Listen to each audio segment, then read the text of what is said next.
another glorious day, my tea sippers, and you know what time it is. I hope you have all of your crumpets together because it's time to dish tea. And you're dishing tea, darlings, with Big Meat.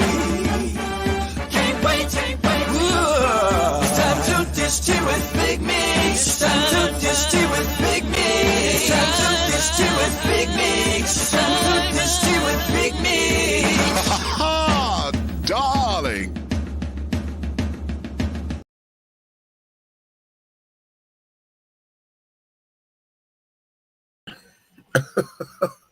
Lord have mercy, just interrupting me. We had a pause. But hey.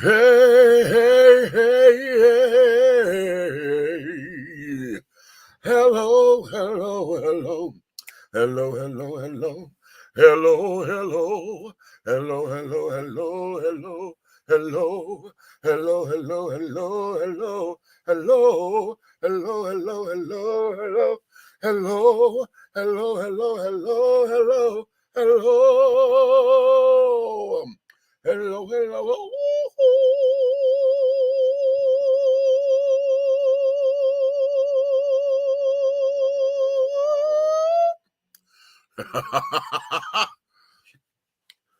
Oh, what's going on? What is going on? Hello. What's your tea? To all of my tea sippers, my crumpet dunkers, my tea brewers, and my pot stirrers, honey, and my tea leaf readers, honey. What's your tea, darlings? It's another glorious day, and I'm sure you have all of your crumpets together, my darling, because it is time to dish tea, and you are dishing tea, darlings. With a Big Meat. Hey, it's that time, honey. Listen, it has been a very interesting 7 days since we were last here with you, and we're going to get into a couple of things that has graced the social media and our current affairs and carrying on. We're going to talk about it, and we're going to get into it the way that we do, honey, okay? So far, right now, I'm solo. Wait a minute, let me put my phone on vibrate. Oh, you know what? Let me tell y'all something. I do not like using a passcode and stuff on my phone because I get tired of having to go up in here every time the damn screensaver comes. You got to go put your code in the goddamn phone, right? But because I have Google Pay, I was trying to set up a new account, and I mean another card onto the Google Pay. But you know, they tell you can't activate Google Pay unless you make a damn screensaver. And I get tired of this, right? I get so tired of this. When I want to grab my damn phone, I want to grab the damn phone and go and do what the hell I'm going to do. But now, since I have this shit, you know, I'm on here. I made it simple so that it's just it's a pen, and I ain't got to go through all the old dippity-doo-odd shits and carrying on that I've had to go through before, because I would get upset and just take it right back off, right? But in order to use the phone, they have it where you have to create this damn thing. But that just drives me crazy. But nonetheless, we're going to get into a few things up in here today, and I need you to be as vocal as possible. So right now, you know, I have never done this. We're going to wait till some folks come in the room, jazz or whatever. I hate when folks do that on their lives. You know, folks are going to come in. If they miss what the hell you said, then they just missed it. They'll go watch it in the playback, right? You said they're baiting folks. What I'm going to tell you guys to do is to like, subscribe, share. Make sure this goes out because, see, I need us to be as vocal as possible with what we're going to be dishing today. The tea is real hot. So I know y'all coming in with all of your crumpets, babies. And yeah, because we got a nice pot brewing, okay? And I'm sure that these particular topics you've discussed on other platforms and other arenas.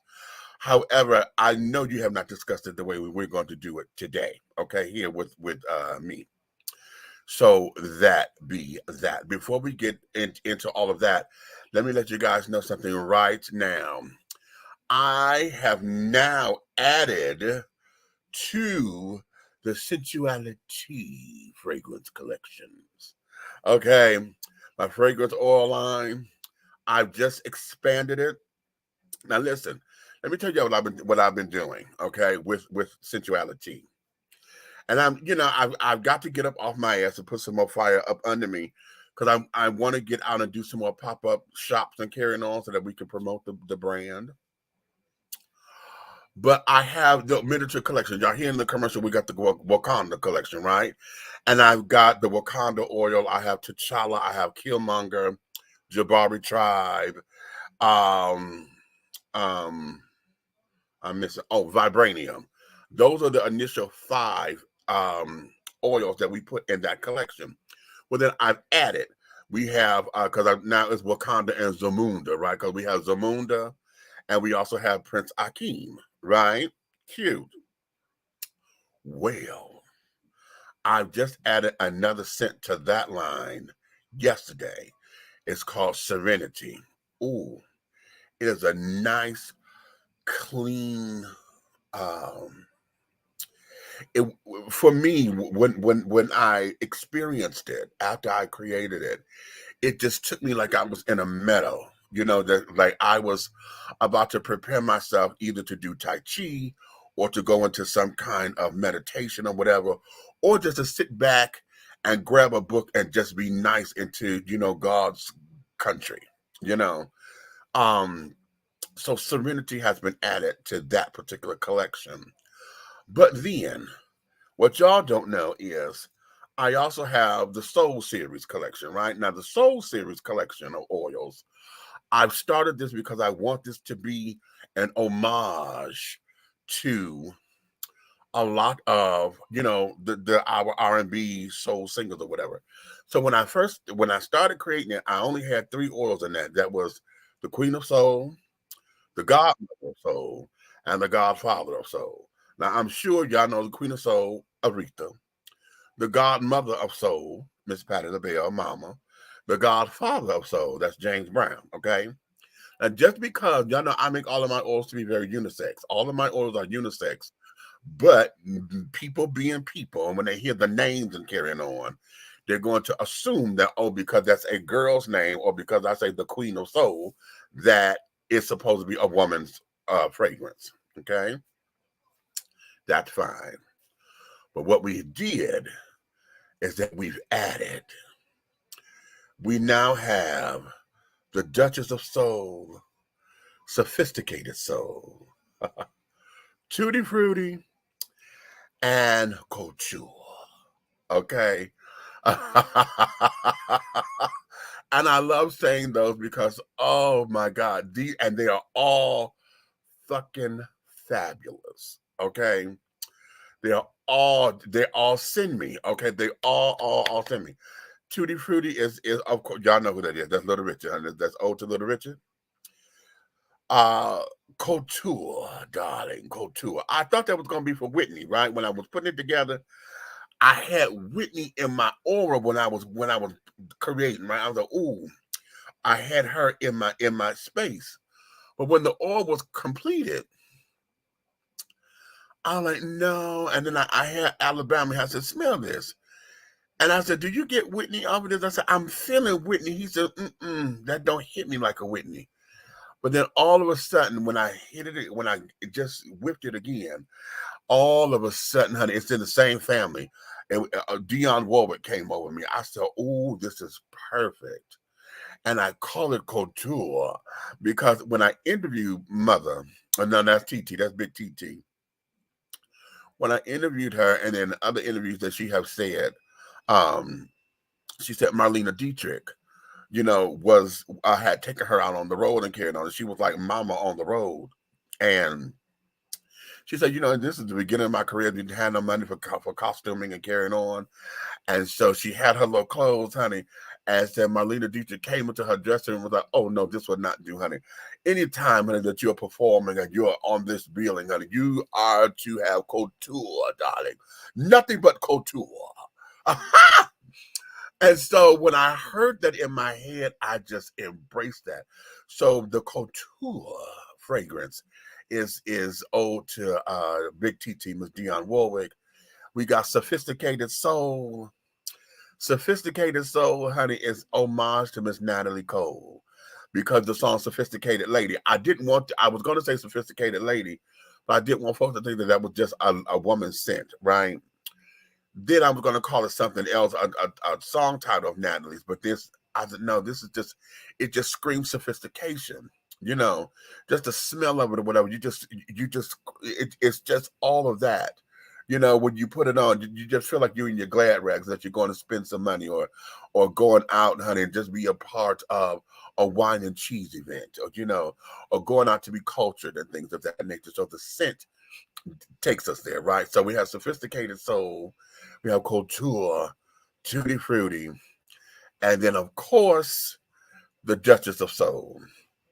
Now the Duchess of Soul, I'm hoping that this catches on because this is who I call Stephanie Meal, because you know I consider her and Patty LaBelle to be mother and daughter, and they are my quintessential. They share that slot, the number one slot in my book. They share that as mother and daughter. So with Patty being the godmother, honey, Stephanie is the Duchess. So I call her the Duchess of Soul. So I have created the Duchess of Soul in ode to her. Okay. So yes. So I'm telling y'all, honey, yes, this is just, and I felt so excited when I finished them yesterday. And I was like, oh my God, this here is just absolutely groovy. And I'm in this creative spell to where we're getting some new oils into the line and carrying on so that, you know, we can expand the brand and get some things out there for all of you and to titillate you, honey. Um, so yeah, so listen, I've got to put together a sample package or whatever because I'm gonna put it a small, medium, and a large because right now we have 38 fragrances in my line. It was 38 different original oils. Okay, fragrance oils. 38. I gagged. And I'm proud of myself for that. So right now on the website, if y'all were to go to my website, we have the small and the large size samples, right? You get a sample of a little sample bottle, you know, so that you can experience them all. And you know, right now the small, of course, would be my top sellers. The medium would be, you know, all that I think you would like. Top sellers plus, you know, some of the new ones. And then the large, I should do a large and an extra large because the large would be this. And then if I do the extra large, of course, that'll be everything. Okay. A sample of everything. So that there, so you could experience it because me trying to explain them, sometimes I'm trying to get it and tell you what it is. It throws me. So I have to have folks to experience it for themselves, which is why I like doing pop-up shops and stuff.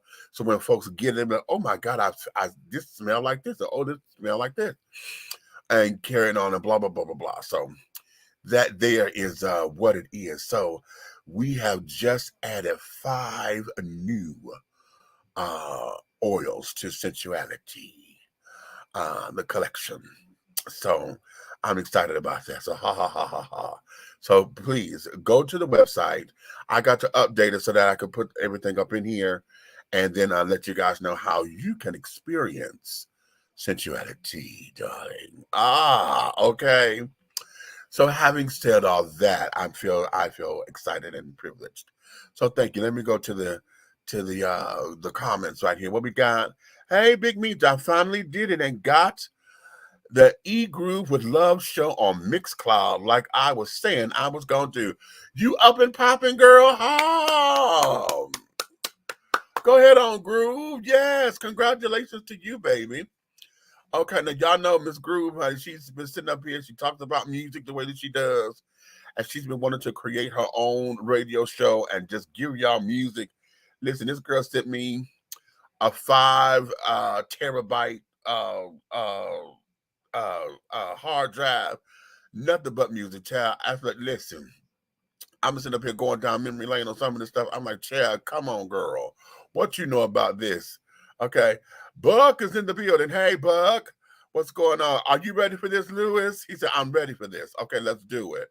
Okay, I said I was going to do this shit for 10 years, and finally I did it with the help of my friend who helped me glue my show together. I'm so proud of you, honey. Yes, I'm very happy for you, darling. I am very, because you were frustrated at one point. You said, listen, this is this and this is it. But you got it done. You persevered and you continued on and got over those humps. Okay, grace ain't the word for these shenanigans. Okay. Road, hey, baby, what's going on? The Princess Leia is in the building. Okay. Hey, Princess. Okay. Congratulations. I would have to try. Lewis, now you right here in the ATL, honey. Now you know you can make that happen at any time. Okay. Okay. Everybody say hello and carrying on. Okay. Y'all having y'all own pleasantries with one another. That's cute. I love when y'all engage with one another in the group. Okay. So now let's get into this. Where should I begin? Did y'all read the write-up, honey, that I have up in here? Did y'all read it? Okay, let's start. Let me start here with this story here because I want to start light and give y'all a little do-I-diddy, okay? Listen, what do you guys think about people who do stuff because they want to have the experience? Now, this is personal for me. Well, the nature of this, because my Bristol and my best friend, honey, Miss Becca, you be, yes, I'm talking about you today, girl. My sister, my Bristol, you know, I had to learn how to pull back, right? Because y'all know, when I'm with my people and carrying on, you know, I'm tired of saying that I love hard. It's just that, yes, I'm one of those people who may overstep a boundary or two. Okay, you was ready for the heavy shit. It's coming, baby. It's coming. Okay. But my Bristol is one of them people who would do shit simply because this child say, well, I want the experience. Okay. Now, what pissed me off about this is that while going through this experience, you come asking me direction and carrying on and what you think and what you think. You want my opinion about doing this shit, but it doesn't matter what the fuck it is that I say because you gonna do what you gonna do on your own, right? So that used to frustrate me. It used to frustrate me to no end because I was like, why did you come to me? And I told this child this. I said, you gonna stop holding me hostage because you know that I'm your best friend and I'm not going anywhere. You know what I'm saying? I'm gonna be here to bring Mercura Chrome and Mercura Chrome rather, and band-aids and cotton balls and candles to help you put your life back together and kiss the boo-boo to make you feel better. Right? Anytime you fall and scratch a knee or whatever, you know that I'm not going nowhere. But you gonna stop holding me fucking hostage. Okay, just go do the shit and then meet me in the middle. Or better yet, no, don't meet me in the middle. Meet me on the back end. You start there, I'ma be here. Go do what the hell you gonna do. And then you come meet me on the back end and then tell me all about it. Because it means sitting up there going with you side by side or whatever. My blood pressure can't handle all this bullshit. Okay? So she and I, Yubi and I have been going through this forever. Okay, all damn near we've been friends for almost 40 years. No, maybe longer. No, about 40 years. So, no, it is a little longer than that. But anyway, that did with that. So this story that I'm going to share with y'all is one of these particular moments. There's a dude here in Georgia. I think they say I've never heard of this particular city. Where's the story? He's down in Mackinac somewhere. What was it? No, Martinez, and I don't even know where the hell that is. Okay, it might be some kind of subdivision of something here. But what has happened? This dude gets caught. Where's the story? Dude gets caught pleasuring himself. Okay. in the parking garage, not the parking garage, wherever the hell he was. He at the place, getting off in the damn uh doo-wop, cutting up. A lady ends up um filming him, right? She videotapes him and et cetera, et cetera. Before she calls the police. She videotaped him for evidence, apparently, right? She calls the police, and then, he gets arrested. Now, when he gets arrested, they say he's smiling and carrying on because he said that this is something that he's always wanted to do. And they're like, what do you mean? He said, I have never had this experience before. And so I wanted to see what it was like to get arrested. So he was doing that on purpose to get arrested. Okay? Can you stand it?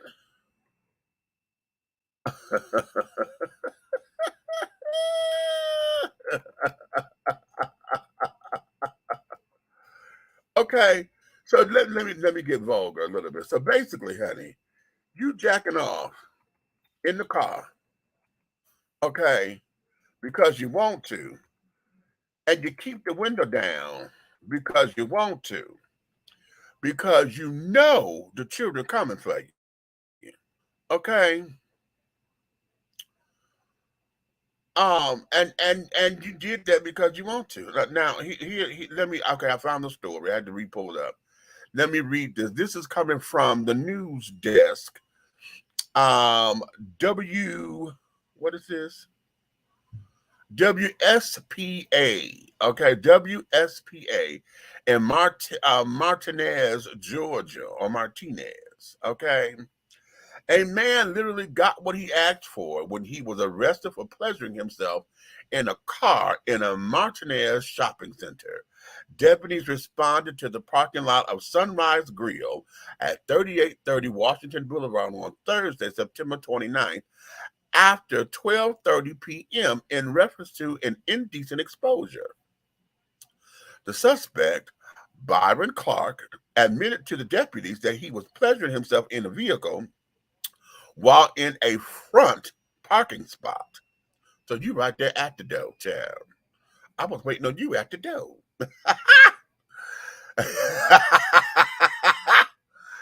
Investigators interviewed a woman who said she was walking to her vehicle, which was parked next to Clark's vehicle, when she noticed him in the driver's seat and his window partially lowered and pleasuring himself. She was able to record Clark in the act before calling 911. While deputies were en route to the scene, Clark drove away to the Planet Fitness on Bobby Jones Expressway, where a deputy identified him and brought him back to the Sunrise Grill, where he was positively identified. While being transported to the detention center, Clark admitted to deputies that he was pleasuring himself and that he always wanted to know what being arrested was like. Investigators say that Clark was oddly polite and happy to be arrested. When asked why he wanted to be arrested, Clark said, "It's because it's an experience I haven't experienced." When deputies informed Clark that he may be ordered to register as a sex offender, Clark responded, "Well, I'm never around kids anyway." Clark is facing charges of misdemeanor public indecency. Okay, so that's the story, y'all.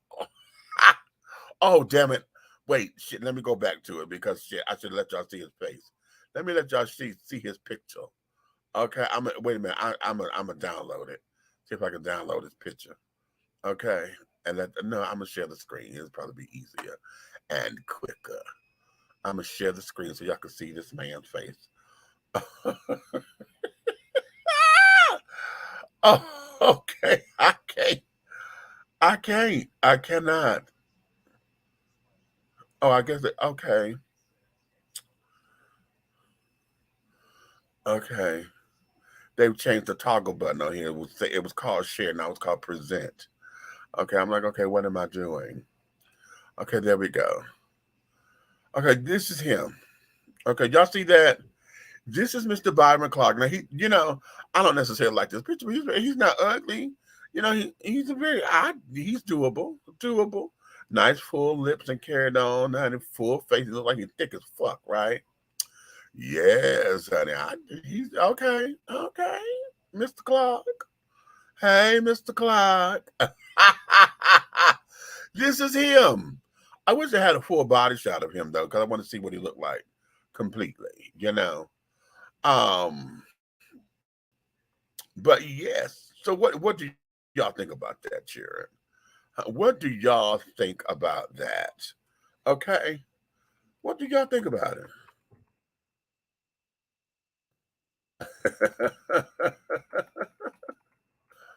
Okay, what do you think about it? Okay. Very interesting, huh? Very interesting. Okay, I'm trying to get an image of him. I'm trying to see if they have a full body image of. No, they're only doing just the headshot. I think that's his mug shot. Okay, nothing there. All right, I was trying to get a full body. That was for the person. I was trying to see just how thick he was. Okay, what we got here? I have no problem with anyone going trying new things to get experience. I will hope they would have used the common sense that the good Lord has given everybody and uses it. Well, you know what? I'm kind of like this. I say live your life, but basically I'm gonna say the same thing. I teach folks, especially my children, my nieces and nephews and my gay, all of my children are my gay children, right? My children, my nieces and nephews, my gay nieces and nephews and carrying on. I teach everybody, listen, I want for you to make educated decisions versus foolish choices. Okay. Now we're all human and sometimes those spur of the moment things happen. And there's no way of getting around it, right? Sometimes those impromptu decisions, that's not well thought out or whatever, it happens from time to time. But when you make a life out of just being spontaneous and you have put no thought into this, you're concerned about the right now versus the implications of what the future can hold for this decision. You have no idea of what the ramifications of those around you will face from those kinds of decisions. It poses a problem to me, right? And I tend not to want to be around folks like that, and keep them close to me, because what ends up happening is I'm very emphatic, and when you start doing stupid shit, I can't stand. Stupidity and me are allergic to one another. And see, then when you start being stupid, my inner Essie Lorraine, my mother, comes out of me. And then I'll be wanting to beat your ass or give you a whooping or try to correct it I don't have time for that. I'm 52. No, I'm wanting to hang that particular cape up. Okay. And just retire all of that shit because I'm tired of it. Okay. So yeah. Okay. Yeah. Oh, he crazy getting arrested is not fun. Well, maybe not for you, honey, but for whatever that was, child, that was the pinnacle for him. Whatever that is, he experienced it. He got a story to tell, honey, blah, blah, blah. He done got fingerprinted. He got a mug shot, honey. He done went to court, had handcuffs on him. He done been behind bars. Okay. Got to go to court. And then the possibility of being registered as a sex offender. Now, that's where I'm having a lot of issue with it. And I think that's the bigger conversation of all of this, okay? Well, I'm gonna say a second conversation because I don't understand why is it that indecent exposure goes down as a sex crime when it's a misdemeanor. See, anytime you got to go and register as a sex offender, for me, I've always heard, or the implication is, if you are a sex offender, you are a rapist, you fuck with kids, you know, you've been looking at folks' windows and stuff, you do peeping Tom. That's the kind of stuff that goes down when you say you are a sexual offender. Okay. Just because you got caught pissing outside or whatever, or because you got caught jacking off, yes, if you were seen or whatever, that's indecent exposure. It's not exposure if nobody saw me. You know what I'm saying? I had this happen to me. I had to take a piss real badly, and I don't like peeing outside like that. But child, my water just would not. It wouldn't. Listen, the dam was about to break open, and I would rather just go ahead on and dip versus be peeing on myself and carrying on, right? Looking like I have no bowel move control, or no kind of control. So I had dipped behind the garbage can in the dark. Okay. So this is back home in Michigan, and I'm in the suburb. We over here in Hazel Park. So when I had dipped, I made sure nobody can see me. I come out from around the damn bin or whatever. The cops, I guess they came up. They must have saw me running over there. And so when I come out, he comes shining the light and carrying on. And I didn't get a ticket or whatever, but that's when they were talking about. That was the first time I heard about. Oh, you could be listed as a sex offender. How? How? It wasn't. You can't give me on indecent exposure because there was nobody there to be exposed to. You didn't walk up on me with my dick out and whatever. There was nothing exposed. So how is that? This play on words kind of thing. How did that become such an issue? And especially in the culture that we're in, because nobody likes to read for themselves. Everybody take you at face value. So if you say we have a sex offender, okay, that could mean anything. And how many of y'all have gone on the sex offenders thing? You know how they say you can find out how many sexual offenders are in your area when you go on this particular site and put your address in, and all of a sudden it red dots how many sex offenders are in your area, living in your area. Well, that's a little misleading. If any and everything can be I got caught pissing outside, or I got caught jacking in the car. It's not even the rest of prostitution shouldn't even be down on that. Okay, yeah, I paid my money for a service, but how am I on this as a sex crime? A sexual offender. What did I do to offend anybody here? I paid my money for this. This was a service. Okay, so it wasn't offensive. I'm having problems with that, and that's something that all of us need to take to our legislatures and carry on. And whether you are someone who frequents the nightlife like that or not, the idea of it is shit. You may be with your partner or your significant other, your spouse, whatever, and just want to have one of those spontaneous moments to carry on when you pull over to the side of the road. I did that once. Well, more than once. But this particular time, we were up under the viaduct, honey. We sit up there carrying on, and the police didn't come up. They just saw the car moving. And when we looked up, Anthony got the panic. Oh, my God, the police. I said, calm down, because if you get, nervous or whatever, then that's going to make them want to follow us. And then they're going to think that this is a prostitution thing, because we were over there. We were over by Wayne State University, child. And where we were, that area was known for the girls.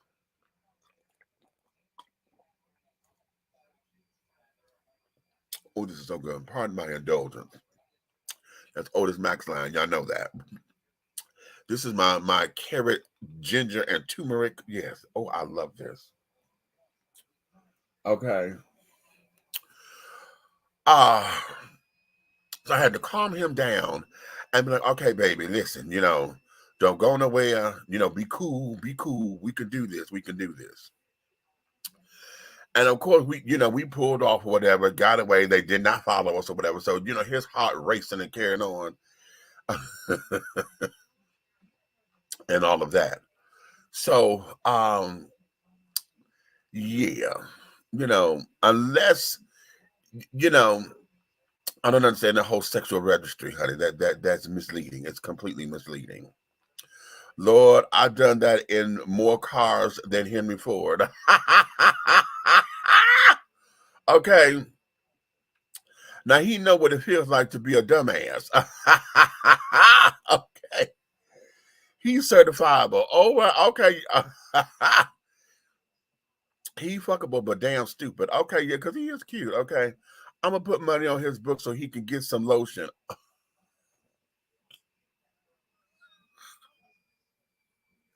I can't stand you. He could lose his job behind this. Do you know this is true? Now that's a whole nother. See how this onion is starting to bloom? Why is it? Let's ask this question.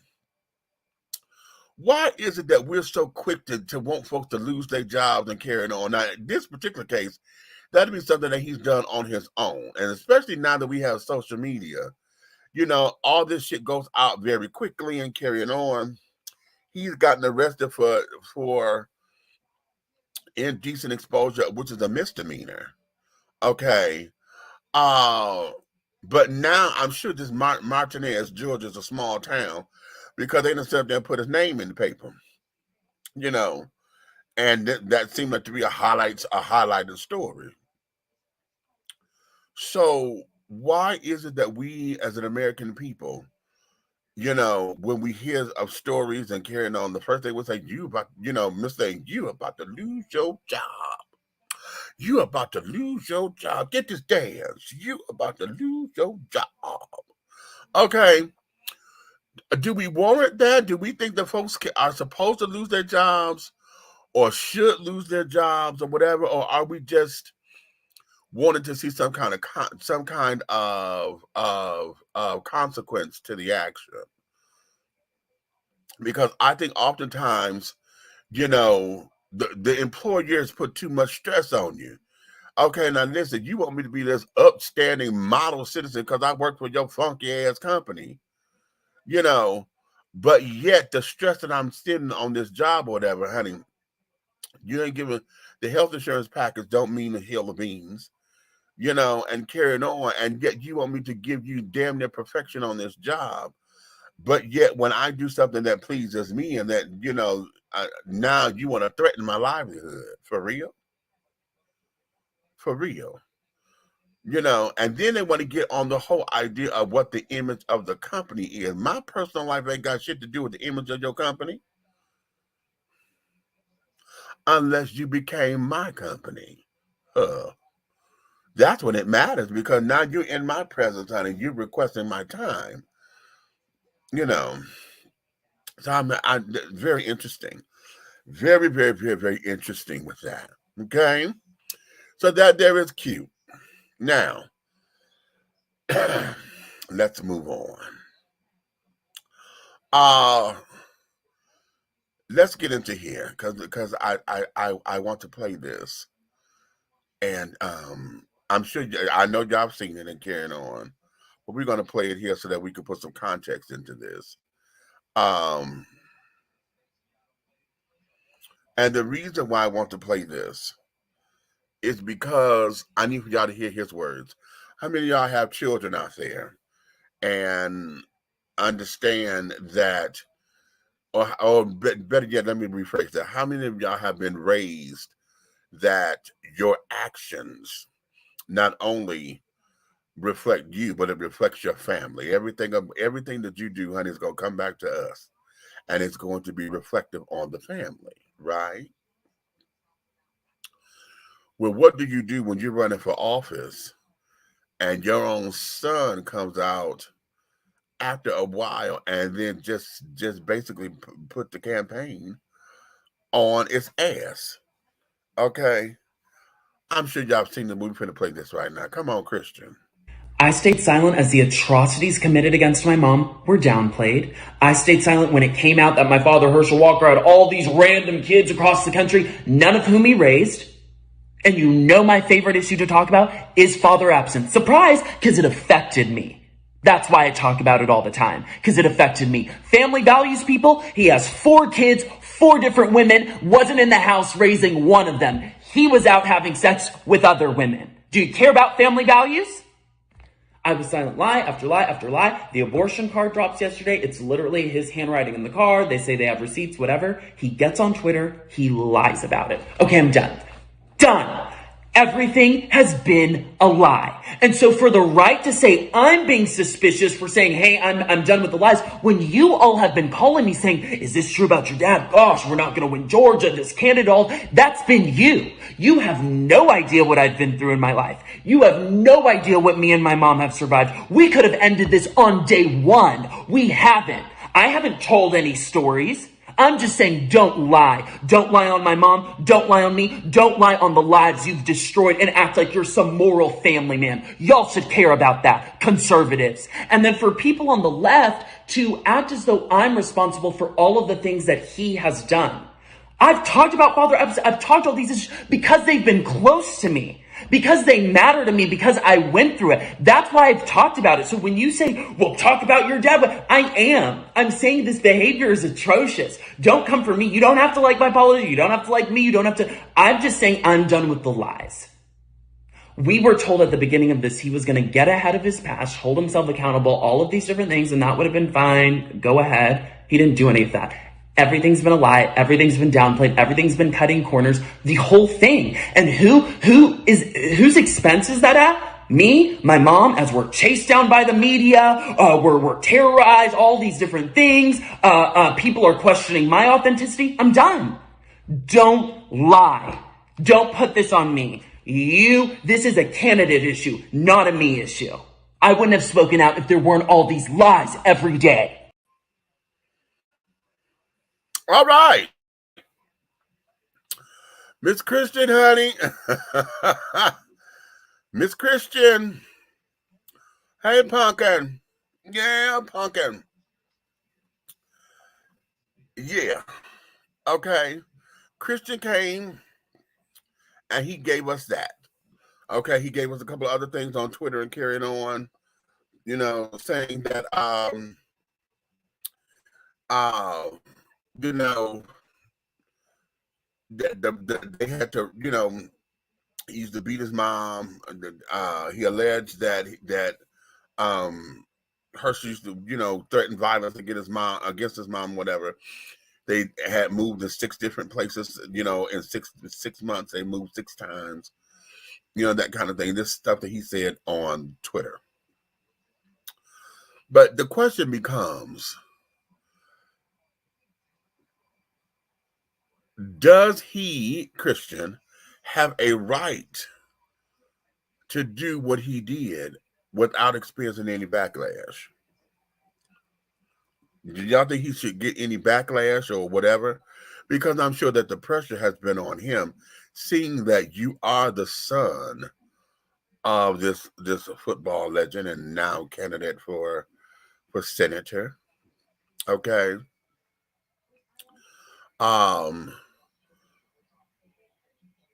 Where are your thoughts on all of this? Me personally, I'm like, he should have done this a long time ago. Okay.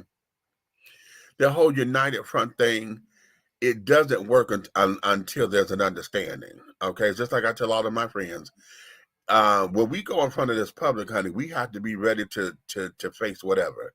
So if we got to hash some shit out, y'all better let me know now before we get out here, because they could read it in our face, our body language, and carrying on when something is off. Okay, when something is off, and the energy not right. Okay, they faking it. They faking it till they make it. Okay, and we have become a society that says fake it till you make it. But do we absolutely believe that? Do we think that that's supposed to be the tea? Do we think that the whole being in the lie of it all is supposed to be what gets us over? And if that's what gets us over, then why in the hell are we still getting ass whoopers and carrying on? In case because somebody told a lie, or because y'all always love to say snitches get stitches. Really? Okay. And so I'm that way with all of this. Now here's what this is. I keep saying that I think that either Herschel Walker is playing, the whole country thing, to the heel, because a lot of states, a lot of this in Georgia, I think they said we have like 172 counties. Okay.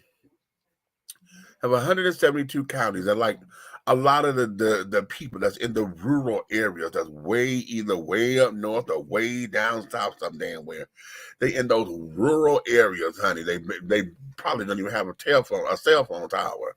You know what I'm saying? So those are the people that more than likely he's going to reach, because he tells about, I'm just a simple old country boy. Okay. And when you start talking like that or whatever, everybody who identifies as a simple little old country boy are going to, jump on that about, okay, yeah, you're right. You're right. You're right. Mm. Okay. Do your little dance and things, and because this has become a part of who we are, the stratosphere, or the World Wide Web, honey, the internet cycles of all of this have adulterated that process, because now a lot of stuff that should have been private are now exposed, and this, that, and the other. So yeah. Okay.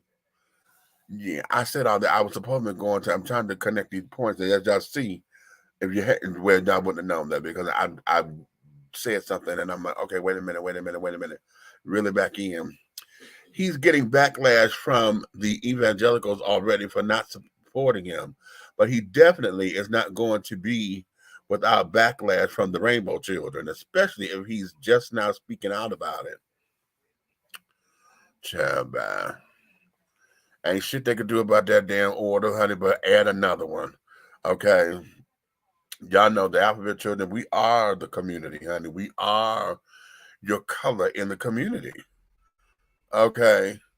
We're your pepper, honey. We're your cayenne pepper. We're your garlic salt or garlic powder. Okay. So that there is something that we are. And it does us a disservice when we don't recognize all of what we are, all of who we are, where we come from, and et cetera, et cetera. All right, et cetera, et cetera. Okay. Wait a minute. Let me go here. I'm trying to get all the comments. Okay, I read that one. Right here. What's that? And there you have it, as you always say. Okay, right. And there you have it. See, he's getting backlash from the evangelicals already for not supporting him. Oh, I just read that. Okay. Especially if he speaks out now about it. Okay, right. So, I don't know, honey. Sometimes we tend to take battles and carry it on and don't know how this is. Now, you have a past, Mr. Walker. I don't know how in the hell y'all let this thing blindside you and sucker punch you like that. If anything, you supposed to have been on top of this, because folks don't know you outside of throwing the fucking football. And so this here is where a lot of this comes into play.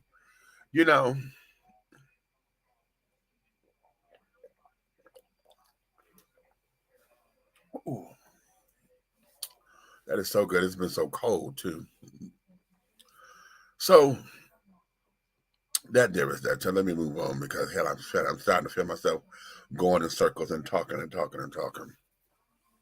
But that's what that's going to be, honey. This is going to be a very interesting election. For midterms, this is going to be this debate. I don't even think that Herschel has a chance with this debate, but okay, let's go here. As far as genius and stuff is concerned, is this going to be his strategy to where he's going to paint Raphael as a bully or someone who doesn't care for America because he's over talking me? Is this going to be that kind of a situation? Because if so, then we need to be prepared for whatever comes afterwards. All the misquotes, all of the memes, all of the stuff that's going to go up on Facebook and things, and all your stories to talk about what so and so did and blah blah blah, instead of getting in front of it and be like, okay, listen, we need to keep this clear. You know, just all of that, and then be on top of it. Be on top of it. That's the only way that I see that happening for us, security is concerned. But yeah. Yeah. Okay, wait a minute. Let me take a small little commercial break. The band got to pee. Let me take a small little commercial break here, and I will be right back. I hope so. Wait a minute. Hold on.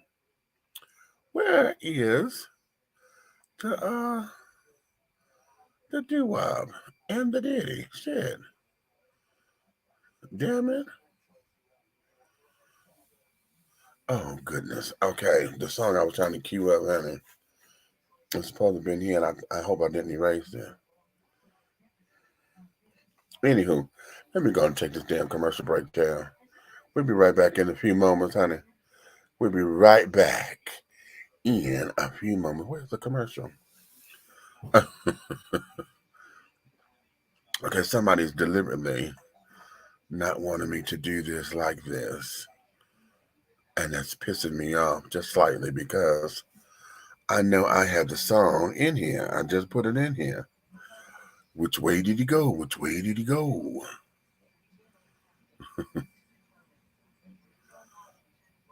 Oh, come on. Where the hell is this damn thing? Shit. I'm just trying to do something, but it's not letting me do it the way I want to do it. So, okay, we'll start here. We'll be back in a moment. We're not asking for your permission. We're not seeking your approval. We're claiming what's ours in the name of our ancestors. We are their answered prayers. This is more than a movement. This is a revolution. Black innocence. What are yours today?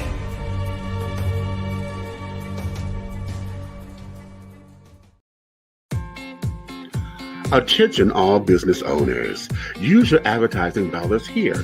Looking to reach a more diverse audience for your products and your services? Well, this is the platform for you. Dishing Tea Entertainment welcomes all businesses who wish to expand their brands and looking for clientele that's more than grown and sexy, but also the seasoned and sophisticated.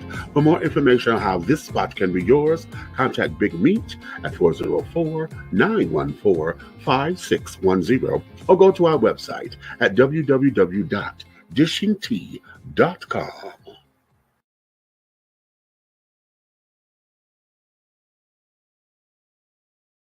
Have you tried Big Rob popcorn? It's a wonderful anytime snack that everyone will love. Available in 3 flavors. Grown and Sexy, which is the perfect mix of cheddar, cheese, and caramel. Sugar Shack, a fruitful flavored mix of watermelon and apple. So delicious and good. How about spicy butter and white cheddar? Everyone loves it. That's why it's called good.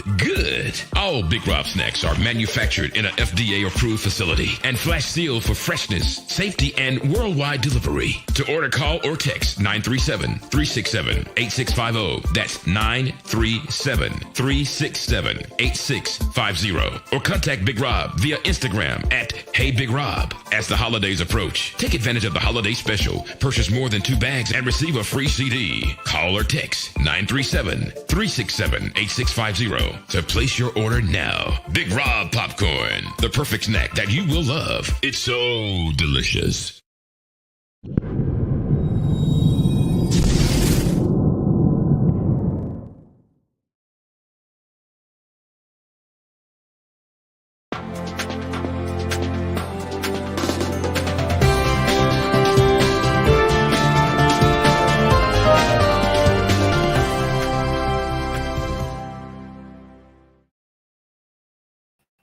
And we are back. If you're just tuning in with us, we want to say thank you for your love and your support. And thank you for doing it the way that we do it over here, babies. Thank you. Okay, now let's get into it. What we got? Hey, TC, what's going on? Sugar Plum. Okay.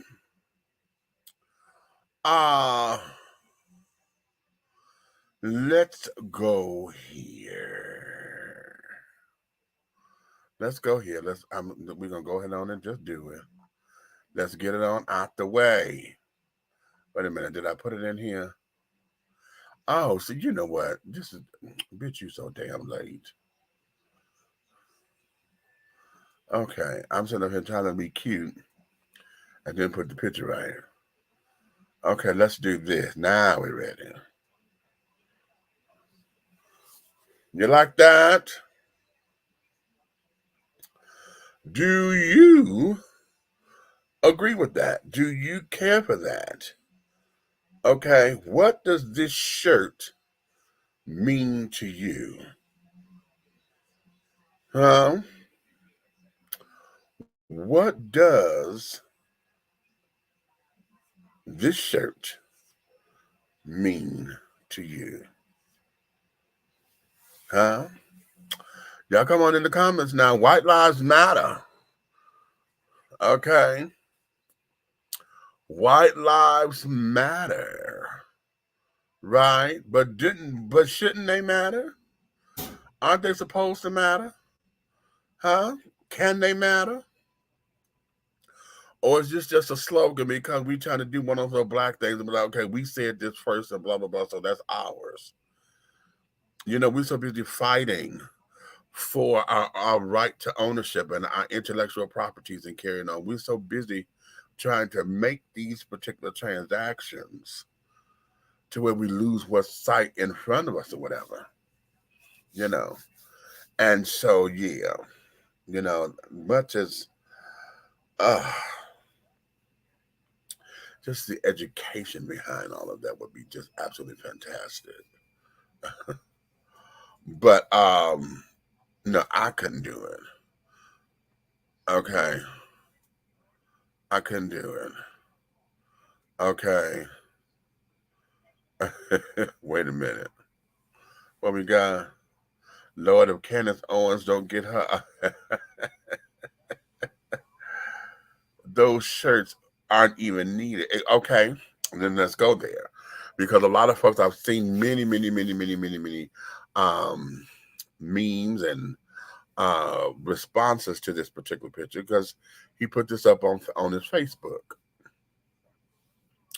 So at this particular point, you know, a lot of the backlash that they're getting, you know, oh, you know, sold your race out, you know, we quick to tell somebody that didn't do nothing in our lives that how quickly they were to sell out. You're a sellout, you know, and this, that, and the third, and all. Oh, it's just so many. Oh, wait a minute. Shit, I just lost my train of thought. I hate when I do that. Okay. I hate when I do that. I was on the road with something and I just blanked the fuck out. Oh, Lord. It had to come back to me because I was on the road, but something jumped in my brain cells. I'm like, no, wait a minute, that's not where I am. And now I can't find where I am. Okay. But nonetheless, what are your thoughts about this? And then can you have a thought process without being emotional about it? Huh? Are you able to do that? Are you able to sit down and to objectively look at your statement or your case, if you will, and make a decision whether or not you're going to participate?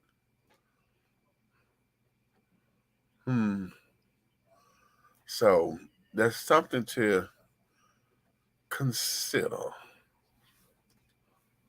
Okay. Something to consider. Okay. Those shirts aren't even needed. Okay, so what say you? Okay, what say you? Listen, pulling the emotion out of it. Okay, you know, because when it hit me, I was like, what?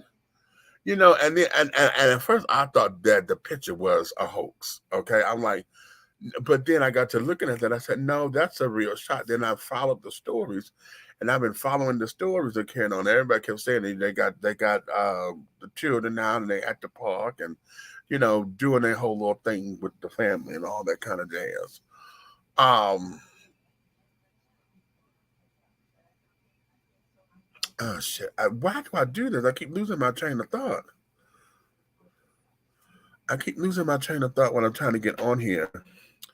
About all this, but nonetheless, the stunt is that they wore these particular shirts and they knew everybody was going to get to talking. Stunt number 2 is who's wearing the damn shirts. You got Candace Owens and Yeezy.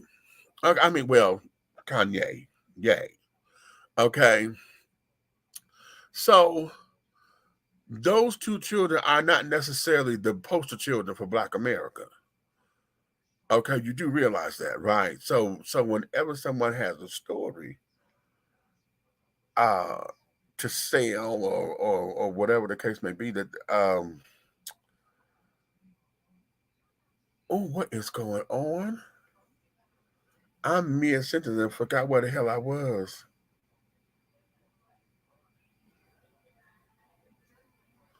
Oh, this is starting to scare me a little bit because child, I did that 3 times in a row.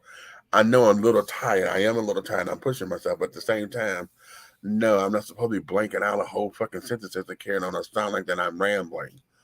And that's that I'm hearing that playback in my head. Information. I'm losing information. Trying to get to you, but let me start that over. Okay. Removing the emotion out of the conversation with Candace and Kanye wearing those shirts. Okay. Is this a marketing genius tool? Because it's doing exactly what they wanted to do. Everybody talking about it, right? So was that the tea? Or was this something else that was supposed to have taken place? Are we upset because it was a stunt and the shock value of it, or are we mad because of what it implies? And is it implication subjective? You know, it implies this to me. I can sit there and say, oh, just my cell phone triggers me, honey. You know, every time I pick it up or whatever, I just want to slam this bitch to the ground or whatever the case may be. But then at the same time, I'm sitting up here telling you, oh, girl, it's all right. Go ahead on and text me this and I'll get your dinner started or whatever. You know, why is that different in some regards? Because one of the things I do know is that the rules and regulations, and I really wish they had a brick and mortar that had grass and greenery outside or whatever, so you can feel like you're a part of life in all of these particular things. Let me bring Red up in here. Red, come on and talk to me. Hello. Yeah. What's tea? How are you? Thou art, honey. I'm gonna throw this question in your lap and you talk for a minute. Throw something in my lap. Huh? Throw the question in my lap.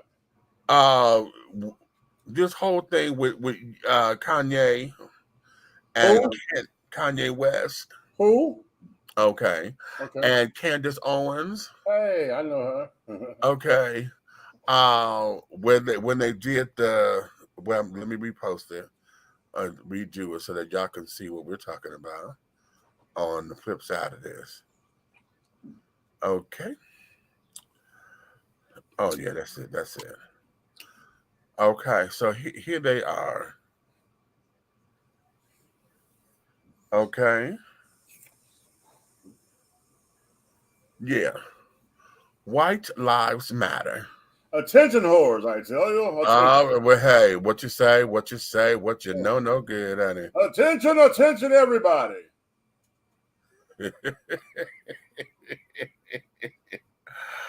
Oh, you are too much for the world. I'm having an identity crisis. Not an identity crisis. Okay, White people are my friend because we bank at the same bank. Oh, dear goodness. They have crumpets and tea next to the deposit slips. Not crumpet and tea. Y'all. Oh. Y'all. Okay, you know what? I'm gonna let you do your thing about. I'm just saying, it's just a wonderful thing to have money like white people. Oh, Lord. You walk into the bank and I say, hi, I'm Kanye West. And they say, yes. because you know what? You went one too far. You.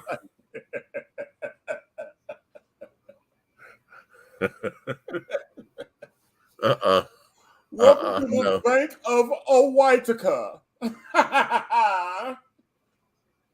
This is where your late payments and your fees get deferred to the closest Negro. I can't. I'm just saying. I can't. I just closed my eyes and just stuck. I'm like, Niggas no. are for Negro. But see, I have bigger questions. Because We're talking about white people.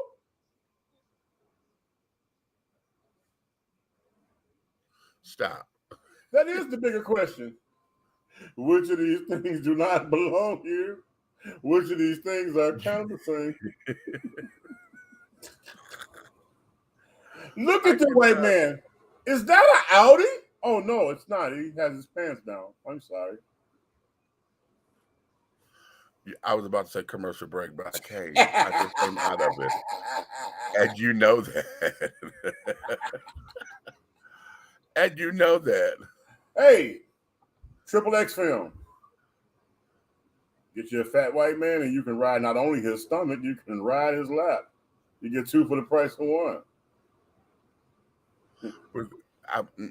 Besides, you won't know the difference anyway.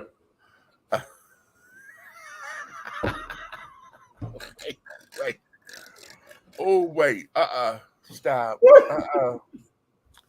Here's the thing, because DC and I, when on my Wednesday show. Wait, if you got an Audi, right? Yeah. And she's licking your belly button, is that giving you gut?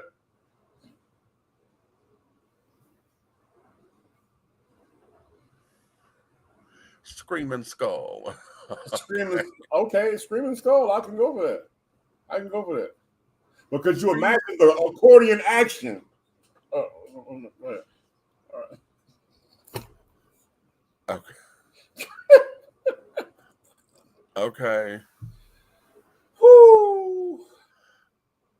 Here's part of the other question I'm gonna stole you to answer. Yeah, take care of that. Well, I was asking, is this marketing genius? Yes. Okay. Is this marketing genius, or is this just a stunt to piss off all the other black folks? Because let's look at this. And I was trying to tell it to DC.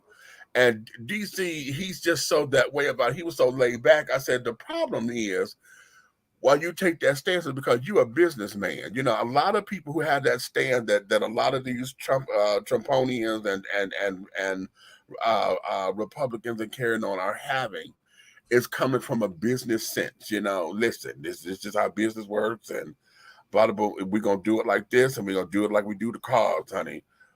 Wax on, wax off, bust. Wax on, wax off, buff. Okay, if there's a process to this. So I've already said that, you know, he's going after a certain vote in those rural areas, you know, and sit up there playing, you know, all of this. And then you have Kanye and Candace Owens together with this particular stunt. Okay, so what is that implying? And DC was like, listen, if you take your emotions out of it, you find. I said, no, my emotions are not in it here. I'm just trying to get a question so that we can sit down here and be prepared for an answer. Well, what's wrong with DC is he don't understand that you are in charge of the girls.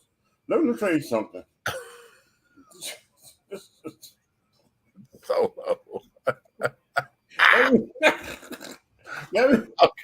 Let me explain this, and I'm gonna tell y'all something. I don't have anything against Kanye West, even if I was gay. Okay. All right. But I have to take my hats off to his marketing ploys. If anybody watched the growth of his career from the streets of Chicago to the depths of the doggone billionaire club that he's in now, everything he has done has been something to piss off the masses. If can't nobody get your attention before they drop a film, an album, or anything to do with any part of the entertainment world or political jargon, it's him. He knows how to stir the pot. So again, I'm not mad at him. I don't particularly like him, but I have that choice. I love him because I'm a Christian. But I don't like him because of some of the things I've seen him choose over his own and the people I've seen him help before the people he know that really needs it. Well, okay, interesting. But at the end of the day, every time that you see a stunt like this, that is the calm before the storm in his entire life. Yeah. That guy he's a genius when it comes to marketing. I have to give that to him. He's okay. Because guess what? What is the biggest attraction in the entertainment world and the political world? Chaos. Yeah, that's true. You can sell an album just like you can sell a politician. Yeah. True that. And I tell people all the time, stop looking directly at Kanye and look around him. Because the minute you look directly at Kanye, he got you discombobulated. He got you. Well, I don't pay attention to him because let me bring him, come on back in. I don't follow him like that, All I like most folks, I get the sensationalism and carrying on and then break down the sensationalism. I'm like, wait a minute. For me, when I saw those particular shirts, I immediately went to the fact that I said, what is he and Candace doing together? Why? She's on the album. Interesting. I'm telling you gotta watch. Right. Okay. And to do this pairing, to do this particular pairing. Let me ask you this. You saw the shirts, right? Yeah. The white shirt, the black shirt, the white letters, right. The letters, okay? What would you have said? I'm going to stir the pot now. If that was Michael Jackson and Brooke Shields before the black and white song came out. Okay. And what would this shirt would have said? The same thing. White Lives Matter. Very interesting. Because for one, the reason I said it will say White Lives Matter is because first and foremost, they hated when Michael was around Brooke. I know, right? That's the first thing. Yeah. Secondly, Michael was so busy trying to be Elizabeth Taylor and forgot that he was really black. Well, I won't say. Well, he started off wanting to be Diana. Yeah, it was a cross between two of them. Yeah. He was a majestic lady. Now that's two of them together. Right. Okay. That's I'm going to tell you. Okay. I studied that man. I respect his gangster in the industry. He made me who I am, to dare to be different and jump out there and do the opposite of what somebody's doing. Right. Exactly. But again, look at the controversy it still would have stirred up if they both were walking on the red carpet somewhere with those shirts on. And for no reason, and all of a sudden, the first single off the next album dropped.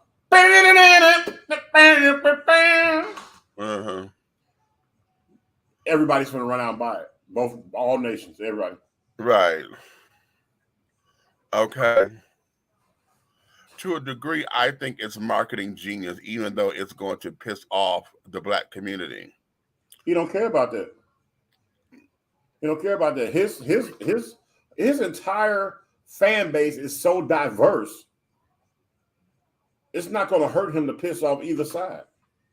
Okay. You got to remember, when a Kanye West project drops, it goes platinum in other countries before it goes platinum in the United States. Yeah. We either second or third or fourth when the platinum start going.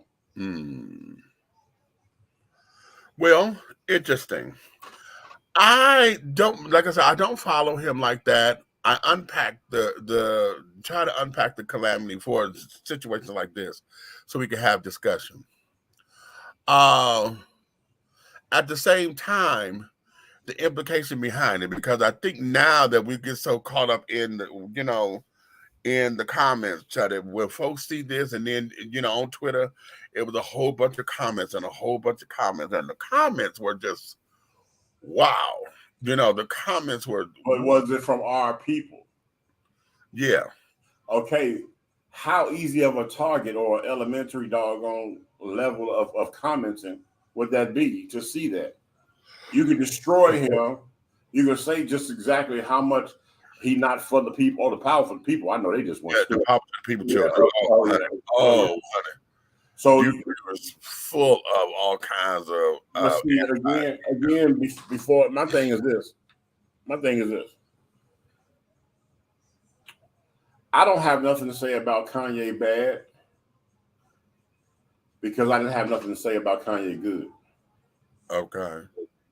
If I wasn't talking about you all this year or last year, I'm not going to talk about you now. But I will. You know what I'm saying? But I will recognize. I will recognize your ingenious swag. Okay. Because I've made this statement. You know I do music myself. Right. And I have made this statement from the Puffies to the Timberlands and the Jay-Z's and all them. I'm gonna be honest with you. If I dropped a single today, and I knew it was a worldwide hot, I would want Kanye to be the one to do it. Mm-hmm. I want him to back it. I want him to market it. I want him to brand it. You know why? Because I know before we get to the 10th radio station, I got platinum money. Okay. Because he gonna have me do something retarded, like dress up like Trump, and I'm gonna do it. Okay. Because guess what? At the end of the day, it's real money, but it's fake news. You know what I'm saying?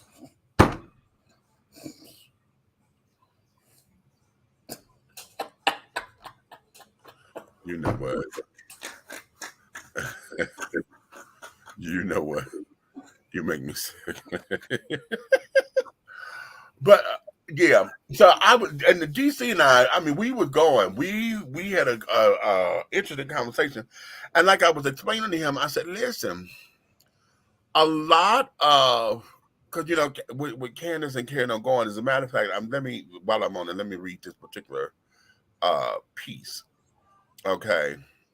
No, I'm not gonna read that. Let me show y'all this. Let me show you this. Because here's one of the bombshells. What you're talking about? Right. Catch this. So Black Lives Matter released their 990 IRS filings. They collected $80 million. Where is that money? It's not here. Everything looks worse than it was. Where have you seen that money impacted throughout the city?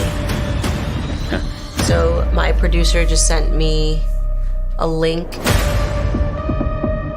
It is just shocking to me because of how much money was raised to think that where he lived, the bills weren't being covered. Super frustrating, but that's a dead end, so. And here's where it gets really interesting. Ready for some BLM pride? Another $200K went to escorts, BDSM workers, strippers, peep show workers, phone sex operators, and webcam performers. And then at that moment, it became personal. And I thought, not only am I going to say the truth, I am going to scream the truth louder than you can scream the lies.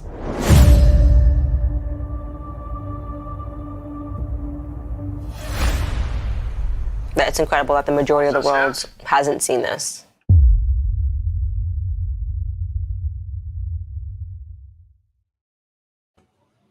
Right.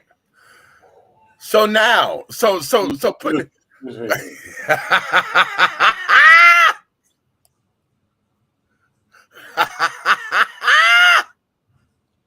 I'm having a fight between what was produced and a fight between. She's so cute. Oh my god.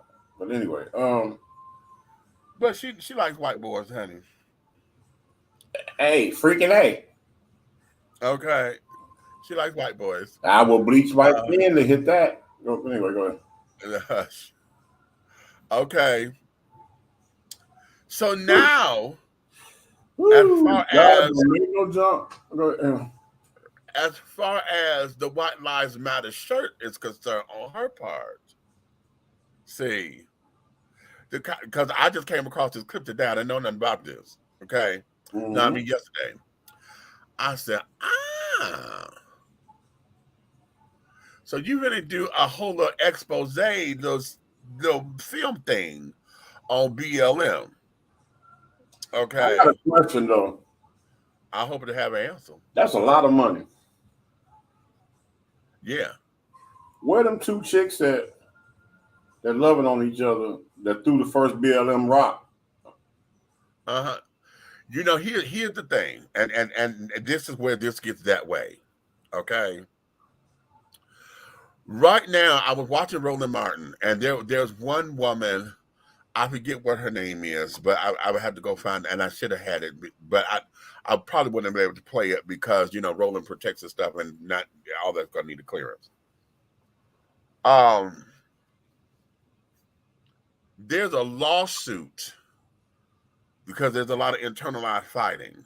Right. Black Lives Matter, the movement, is trying to get is breaking off because Black Lives Matter, what do they call themselves? International, whatever that is. The website that, remember a while ago we talked about the website? How in the website it had nothing about black men, and I said, wait a minute. Right. Remember we had that discussion? Exactly. Well, apparently the international children, or whatever the global Black Lives Matter global, okay, right. They're the children that's been housing and holding all the damn money and carrying on. Then one of the owners, one of the girls, honey, who created it, you know, they have bought all these damn houses and shit. You know, they're supposed to be in the Black Lives Matter house, and it's supposed to be doing this, that, and the other, blah, blah, blah, blah, blah. And it hasn't been correlating, right? So now she done stepped down and got out of the thing and blah, blah, blah, blah, blah. So the whole organization, the way it's been set up, is under question. The one girl that was on Roland, she was sitting up there saying that they have been trying to separate and get this thing together because they're functioning as if it's two different parties. I mean, two different organizations. Right. And that's where the controversy comes into play, which is why folks who have a thing with Black Lives Matter, they're having a problem with Black Lives Matter Global because they've been misappropriating the funds. Whereas the Black Lives Matter movement, the ones that's been on the ground doing the protesting and carrying on, that's the whole separate thing. And so now they got to clean house. So it's easy for Candace to come up and do this damn documentary and say, see, Black Lives Matter, y'all keep praising this organization, y'all keep praising them. Y'all know a lot of the Republicans, and I'm going to say that I won't say Republicans, I'm going to say the conservatives. A lot of black conservatives that have been anti-Black Lives Matter movement, no, I'm just saying BLM. I'm putting it all together. Are the ones who sit up there and they've been claiming, okay, now you a racist organization. You don't care about your own. You know this. If Black Lives Matter really matter, how come y'all not doing nothing about Chicago? What about all the black on black crime? And listen, when you read the mission statement said that what they were talking about is police brutality. That's in the mission statement. Okay, the whole mission, everybody don't get that. Okay, now the other shit that we got to do as far as the cleanup is concerned, that's when we got to get with 100 Black Men and all these other black organizations. But like, how do we clean up us? How do we get our shit together so that we can stop having this, that, and the other? But it's interesting because, wait a minute, where's the damn article? I had the article, the Candace article and stuff where I pulled that picture from. What the fuck I do with it? See, Demetrius, you know what? You late and tired sometimes, child. Here it is. Okay. Here it is. Yes, I said it to myself, but bitch, I better not repeat it. I'm the only bitch to talk about me like that. Yeah. I just was glad you didn't answer yourself because I was going to click off.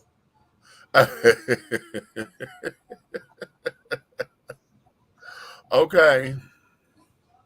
Here it is. It says, at his Paris fashion show on Monday, this is dated for October 4th, okay, 2022. At his Paris fashion show on Monday, Kanye West wore a shirt with the phrase White Lives Matter on the back. Alongside him was conservative commentator Candace Owens, who wore the same shirt in white. The rapper, who officially changed his name to Ye earlier this year, wore the shirt. Wait a minute, I keep getting this video to pop up. Wore a shirt at a fashion show for his Yeezy brand. According to the complex, models who wore the White Lives Matter shirt, models also wore the White Lives Matter shirts during the show. Now, that part I didn't know. Okay. The phrase White Lives Matter emerged as a racist response to the Black Lives Matter movement, quote unquote, in 2015, and has been adopted and promoted by white supremacist groups and sympathizers, according to the Anti-Defamation League. West and Owens not only showed up for White Lives Matter, but they were also critical of the Black Lives Matter movement. After Monday's fashion show, Owens posted photos of her outfit on her Instagram story, saying one post appeared to be a screenshot of a story from West's account, which read, "Everyone know that Black Lives Matter was a scam. Now it's over. You're welcome." The story is no longer on West's account. Black Lives Matter gained national attention after, okay, I don't need, y'all know how it came about. Okay. The Black Lives Matter movement is meant to dismantle a system that was designed to criminalize Black people, that was designed to criminalize poor people and people of color and other oppressed people. One of the founders, Alicia Garza, told CBS News rather in 2020. Many activists condemned West's shirt and comments. Mark Lamont Hill, an activist, author, and professor, tweeted that West's decision to wear a White Lives Matter shirt is disgusting, dangerous, and irresponsible. The professor and political commentator Wendy Osefu said, what West is doing is, quote, is not only intellectually dishonest, is irresponsible and borderline dangerous, end quote. Journalist Jamel Hill said that the shirt may only be a troll move or marketing. It is dangerously dumb message to send for someone with his massive platform. Okay. Hannah Gales, senior research analyst at the Southern Poverty Law Center, which tracks hate groups, said in a statement to CBS News, both West and Owens have a proclivity for high-profile stunts designed to troll liberals, and that their use of rhetoric popular amongst some of the goes to show that these slogans can become normalized and part of the broader right-wing vernacular through repetition. Although some of West's past songs shed light on racism and the mistreatment of Black people, he has come under fire for some of his statements in recent years. During a 2020 interview with TMZ, West said slavery wasn't real. He also made headlines in 2018 for meeting with then President Donald Trump several times and wearing the Make America Great Again hat. Okay. I'm going to say this right here on Dish and T tonight, October 7th, 2022. Oh, matter of fact, happy birthday, Granny. I wanted to make sure that the media of the spiritual heavens know that I am thinking about you on your birthday, and I love you. Okay. May you rest in heaven as always, you angelic creature, you. I love you. All right. Here we go. How much you all, I'm willing to take bets that those shirts will be hitting the doggone department stores. Oh, you already know that. And maybe no, they're going to be the fake ones in the in the regular flea markets. He's going to have a $300 T-shirt. Of course he is, up under his brand to say it's a Yeezy brand to go with them damn shoes. Yep. Okay, like you already. But here's something that I need to find out. Here is something that I need to find out because having played that trailer for that movie, a film by Candace Owens, I'm wondering if he is either producer, executive producer, or silent partner in that. Yeah. You know? I don't understand, bro. I understand because having read this article and when she said on his page, when he said everybody know that Black Lives Matter was a scam, now it's over, thank you. But now he done took it down off of his page. See, now prior to me seeing this trailer, honey, you know, everybody had that visceral knee-jerk reaction. You know, I was like, no, this is a stunt. Every time I said, no, this is a stunt. This is the same kind of stunt that he's finna sell $1 million in white t-shirts with letters on them. Right. This is the same stunt that the BET Awards did when they brought Stacey Dash out on the stage and said that she was gonna have a position in Congress and she was gonna be over the Black History program.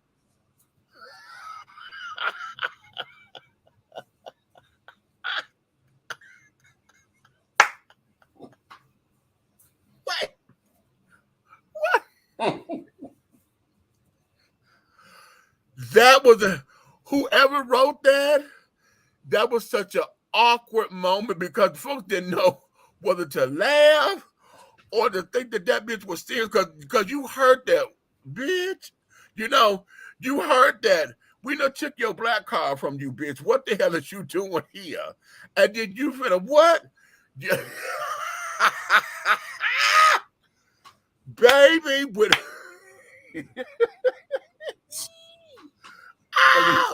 when they did that, oh my God. And this was that same kind of reaction for me. It was like, what? You know what? Speaking of Stacey Dash, I'm going to address her. I hope somebody that knows her sees this and send her a clip. You ruined our relationship, Stacey. You ruined our relationship. I'm allergic to relationships with white women. Oh. And if I'd have known that you was gonna flip on me like that, I would have never put you ahead of my first love, and that was Janet Jackson. I have to apologize to Janet. I had put you down for a while. Oh, what about that? What about that? But Stacey, I understand. It's the company you keep, you know. Some of your friends are lighter than you, and you just want to know what it was like. I get it. So, good luck with that. Well. Besides, I don't want nothing in this divorce. You can have it all. Oh, wow. How generous. Yeah. Okay, just my name. Let me keep my name. You better give me Anime Bullock, Tina Turner. Yeah. Okay, I just want my name, honey. He all that he can have. Right. Just my name, honey. I worked too hard. I earned that. Okay. Yeah. Anyway, let's get Stacey off the table. Well. Okay. Well, the whole thing. Well, Stacey, we love you though. White lives matter. Okay, look. And boom. Okay, and that's the right there. Right there. See, right there. Bam. See, that's gonna be the oxymoron because see now that same shirt could be used for all those that we call Oreos. You understand? So, you understand? Okay. You see? So now, like I said before, I saw this trailer. Hold up. I just had an epiphany. What? I'm finna create a shirt. Don't worry, go ahead. Okay. Okay. Hot T-shirt. Drop it again. Come on. Okay. Now I just saw something in my head too. Okay. I just saw if what just popped in my head is anywhere close to what just hit yours. Yep. Okay. Yep. If it's anywhere close to what just hit yours, Yep. listen. Okay. Yep. Anywho, I need 100 of those, and I'm gonna have them with me at all times. I'm gonna be sure you want this, but I'm gonna watch. Okay. But again, not knowing that trailer was coming. Okay, I knew this was a stunt. Okay, but here is where it was because DC and I were like, okay, everybody making this deeper than what it is. I said, no, sweetie. I said, it's not so much as everybody making it deeper than what it is. I said, let's talk about it. Okay. I said, because there are moments where Candace herself was saying, I don't understand why black people come against me and blah, da, da, da, da, da, da, da. I said, that's come out of her mouth. I said, so for her to sit down and to wear something like this, okay, you can't be mad at the backlash, bitch, because this is what you did. You did this, and your actions is going to, directly cause this. Nobody knows about this film, which is dropping Wednesday. Mm-hmm. Okay, hold on. This article came out on the 4th of October, which was Tuesday. They said that they did that Monday. So Monday was the 3rd. So you were 1 week and 2 days away from releasing this damn film. So this was all marketing. Genius. This was all marketing. Genius. Okay. Again, so, Kanye, when I'm ready, I need you to do one. Yeah, I got you.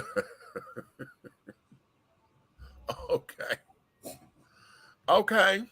He's a funny dude. He takes one thing I love about him. Not only will he create a marketing genius ploy, but he will take his own tragedy and sell it. Yeah. Yeah. You know who else? And I'm telling y'all, honey, listen, I'm telling y'all, between Kanye and that goddamn Lil Nas X. You see how he reinvented himself again? Yeah. Yeah. That little sugar fairy, that's my nigga. I'm telling you, honey, listen. He is smart. Okay. He's smart. So, yeah, there is that, honey. So a lot of folks, I mean, the comments have been eating their asses up. Oh, they're silly. They this. DC and our conversation got a little intense. Well, no, not robust. I mean, it was more so of a robust discussion. You say robust? A robust. Were y'all speaking Italian? Almost. Okay. Okay. Because he was like, he said, me, take your emotions. I said, no, my emotions are not in it. I'm going by X, Y, and Z. And then, like I was telling him, I'm going by comments. He said, everybody doing this, and he said, everybody needed to take the emotion out of it. I said, now on that, you're right. I said, because when you look at it, this is a stunt. It's a stunt. The question is, what's coming? You know, what is the end result for this? I said, because remember we had Howard Stern and all the shock jocks and everybody who was just doing shit for the shock value of it. The child that sits down there and got a portable. The guy was when just before we started having the term, this went viral. The dude was on the train with a portable bathtub, taking a bath on the train. Okay. Then another instance, he had a portable potty.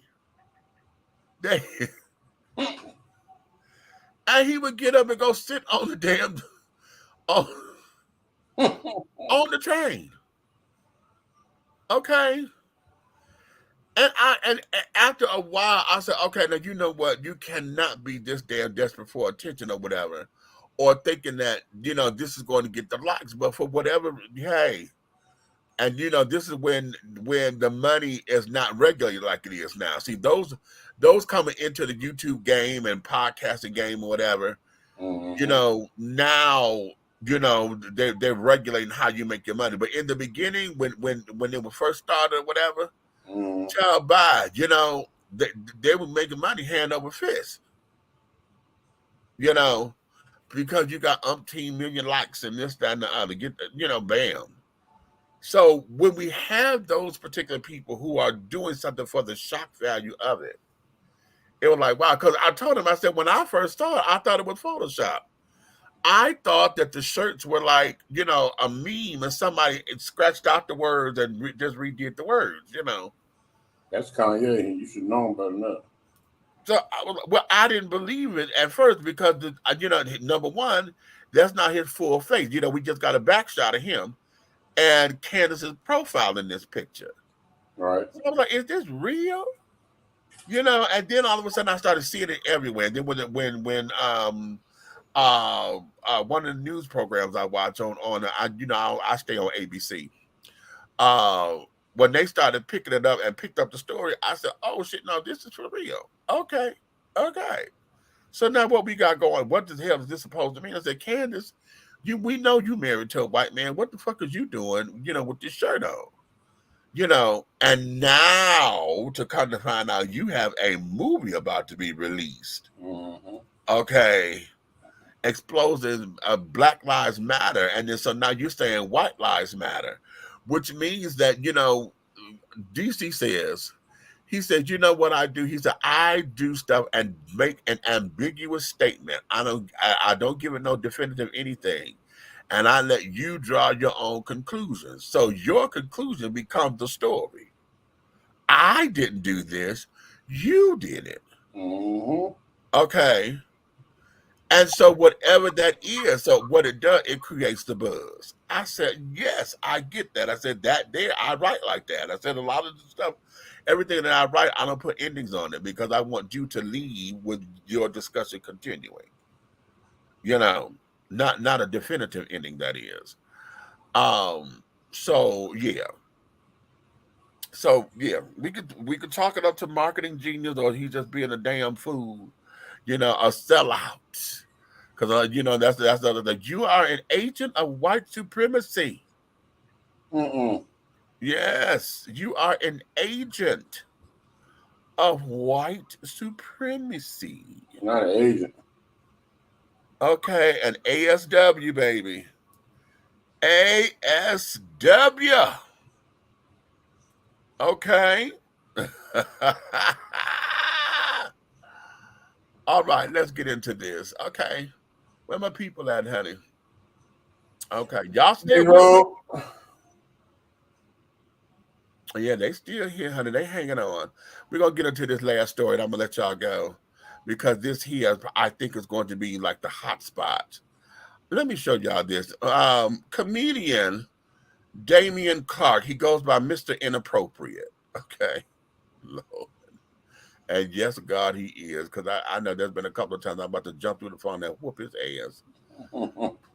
Okay. Okay. I was like, oh, yeah, I know you hate me. I know you hate me. I said, nigga, you know what? You okay. You trying to tap dance on that damn, on you, okay. Oh, okay. I'm like, what am I doing? And I had to remember it's not a video. It's an overlay. Hold on, let me slide up the scale. Here we go.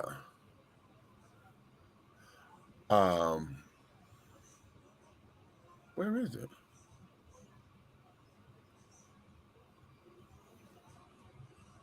Oh, Demetrius, I thought you put it in here. You didn't. Yes, you did. It's right there. It's right there. Okay. This is the question that I think a statement that he put up on his thing. A man that cannot be manipulated by sex intimidates a woman because now she must really bring something of some value to the table. That's true. A man that cannot be manipulated by sex intimidates a woman because now she must really bring something of some value to the table, darling. Okay? And that's a fact, Jack. Now let me go here. Because I said I wanted to bring this up in here. And I want y'all to comment on the children. Why is it that women, baby, they lit him and carrying on? Let me read y'all some of the comments, okay, that these kids were trying to bring. Okay. Because it's giving too much. Okay, that's what it's giving. It is giving y'all doing entirely too fucking much. Okay. Because it starts off.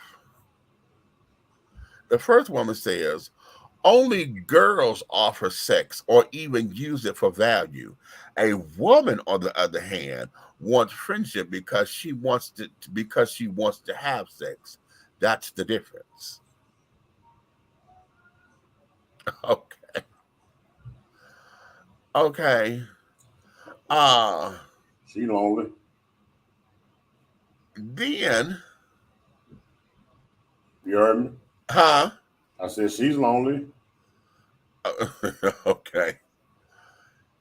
Oh, this is the one.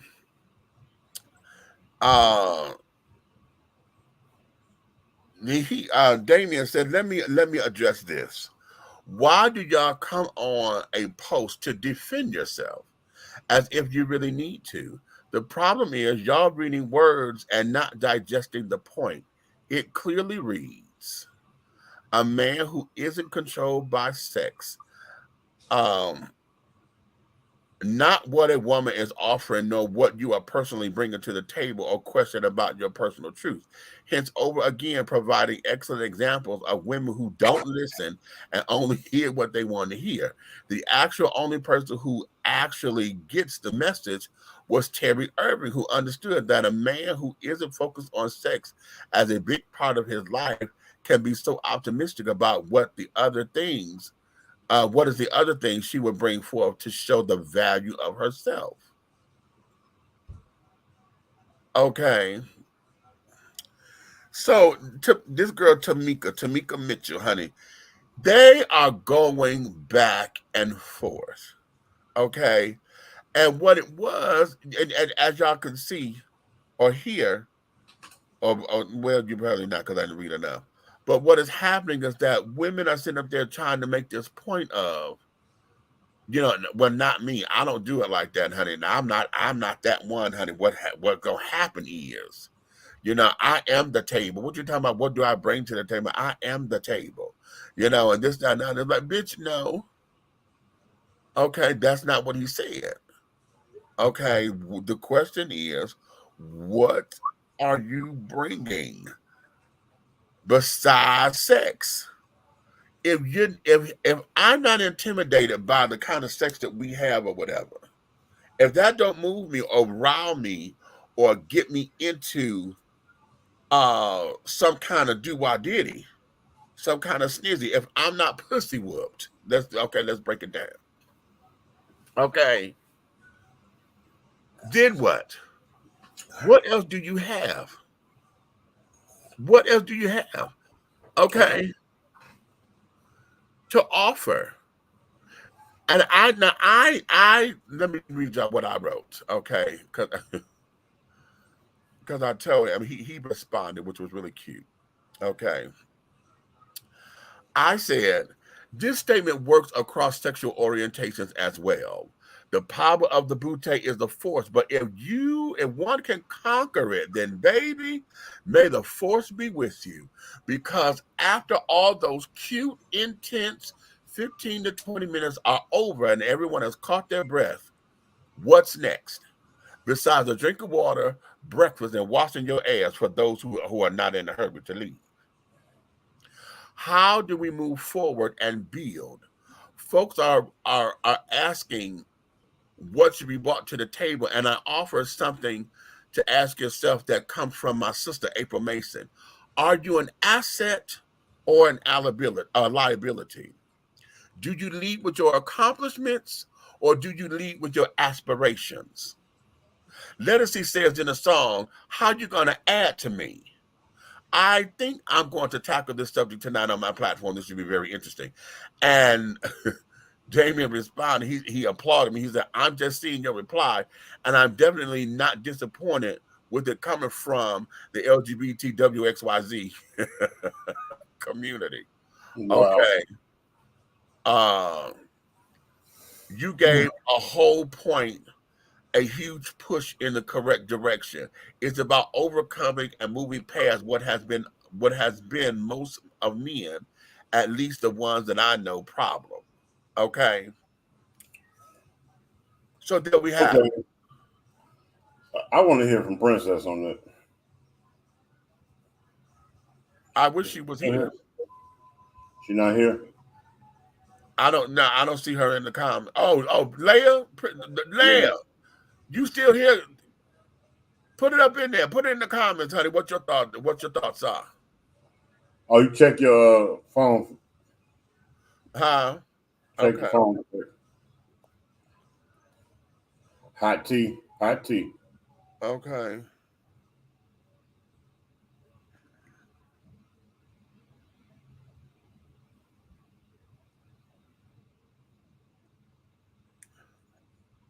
All right, hold on. I'm trying to multitask.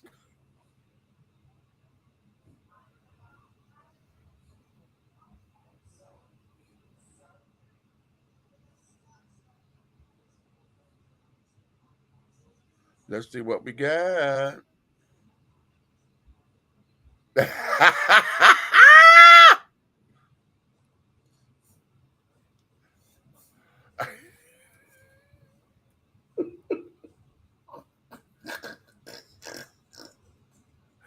We'll talk in a minute.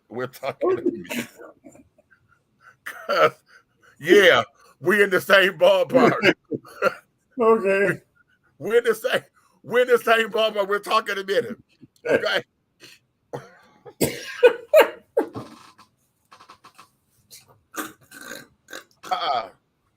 Okay. We in the same ballpark. Okay. Yeah. Okay. Hey, now you want to piss somebody off and do some magic marketing? Everybody put on one of them. Let's go for a walk. Well. Okay. Anywho. Yeah. Okay. So here we go. And I'm going to put that question back up here. Are you an asset or a liability, honey? Are you now? Both. I ain't trying to be funny, and I know I'm gonna catch flack for this, but most women are liabilities. All right? Yeah. Most of them are liabilities because women. I don't think they hear themselves talk, but they'll have the audacity to judge you on what level of life you're at, what kind of car you're driving while standing at an Uber or a Lyft stand or a bus stop. Uh-huh. On their way back to their mama's house. Right. Uh-huh. How can you look down on me for things that I don't have and you have not one of them yourself? Right. Well, a lot of that goes to those that's that grooming. You know, we still live. See, here we go with the traditional bullshit, because women are still groomed to be to where a man is supposed to take care of you. Okay. A man is the provider, okay, and all of that. Okay, let me clear that up right quick. The man, yes, he's supposed to take care of the needs that you have that fall by the wayside. He is the cleanup man and the finisher in your life to make your 90 or your 80 100. And you're supposed to do the same for him as well. Okay. Okay. But all that take care of you, yeah, he do. He can take care of you, whether it's financially, spiritually, mentally, physically. Something's being taken care of. Right. Now, Okay. I want to ask you a question. You phenomenally phenomenal women.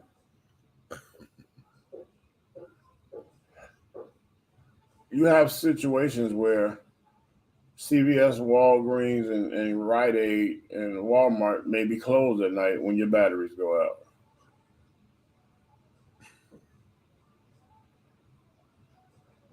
Okay. Now your battery's out.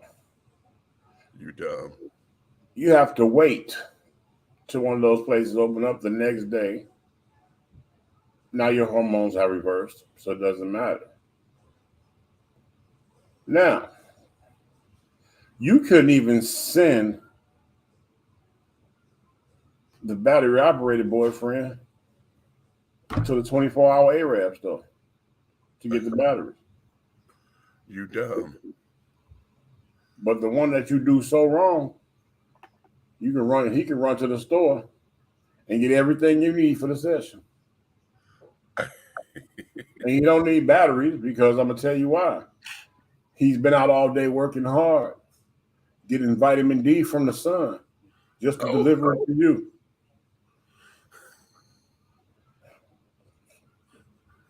So, do you want a solar power nigga? Did you? Or do you want you know where the battery's gonna pass up? What? What? I'm just saying. Bob, your battery operated boyfriend, cannot get up and go pay Georgia Power. He can't pick you up at the train station. You know what? Here's what this is. And you know, when we had April here, y'all know I love my sister April Mason, honey. I love my sister April Mason. And one of the things is this. And when we say, do you lead with your accomplishments or your aspirations? Okay. And her thing is, if you're leading with your accomplishments, oh, I'm this, I can do this, I make the money, I buy my own car, I can pay my own bills, I'm an independent woman, and blah blah blah blah blah. Well, baby, right now that's becoming basic. That's basic. Use a basic bitch, okay? Yeah. Because right now you're trying to match a man point for point, okay? And he gets that all day. What you are bringing to the table, supposedly, you know, here I can cook and I can clean and I can keep it. Bitch, I pay. That's what I pay a maid for. I can pay a maid for that. That's a service I can pay for. What is it that you're bringing that's going to enrich me? Okay, not just your beauty and care. No, and I'm gonna say this, and I know this is reaching and stretching, but I'm using this as a point. RuPaul tells this to the bitches on Drag Race all the time. When RuPaul hit the scene, honey, she was so motherfucking gorgeous, honey, to her. They named her the most beautiful woman in the world, and the bitches got upset that a man in makeup, honey, had become the most beautiful woman in the world. Okay? And like she tells the new bitches, honey, don't come up in here giving me pretty. Okay? Because that's been conquered already. What else do you have besides being fucking pretty? Okay? Same here. What else do you have? If you're saying that you want a man, you can't match it like that. What are your assets to building the relationship? Okay? Are you business sound? Okay? Do you have, what is it? Baby, I'm a cultural guru, honey. I could plan dinner parties or whatever, honey. Listen, let me show you what my skill set is. Where we could come together because you're here. I'm supposed to push you to where, hey, we can take your $1 million dream, what you thought was a beer bottle pockets, and turn it into $1 million dream. of reality. Okay, what do you have that's going to mold that? I don't need you coming up here telling me you got this and you got that, because now we competing to see how we can outdo each other. Well, I've had a woman in my life, because I had a woman in my life that told me I need to go get a 9 to 5 or go to McDonald's or to retail or work a store. But that same year they told me that, they ended up on bed rest with a brand new mortgage. Okay. Two cars and 5 kids. Uh-huh. And I still didn't go to McDonald's or nothing like that. And when they got off of bed rest and went back to work, there were no bills due. Okay. See, don't teach your man how to be a slave. Right. Don't nag him to be a slave. There's too many women out here got a good man sitting right up under their nose and don't even recognize it. Right. You think there's some fairy in there clicking on the gas, the lights, and the water or something? All men don't have to go work for Mr. Johnson to make him a millionaire just for you to get enough to pay your bills. Right. And it was so sad because I've been in 2 relationships. Yeah, 2 relationships in my life where people thought the woman was taking care of me when the woman wasn't even bringing a dime to the table. Right. You got to understand something. When I was out there, I didn't shop for the woman that can cook. Right. Because I'm a damn good chef myself. I have cooked all over the world. Uh-huh. I have cooked for the United Emirates dignitary suites and all the doggone meetings that they had with the United States and the United Emirates. I have been the chef on staff. Okay. So what are you going to teach me how to cook in the kitchen? Secondly, I don't need a woman to teach me how to dress or whatever. When I feel like dressing, oh yeah. When I feel like dressing, the lights start flashing, they're not going to be on your red dress. Right. They're going to be like, this nigga here. Matter of fact, for example, the look you gave when you saw me in that denim with that fur around the corner. That's what Right. Right. See, when I feel like it. Mm-hmm. So again, I'm like you. If I can cook, I can clean. I don't even need to order a service because I can do it myself. Right. Right. I can dress.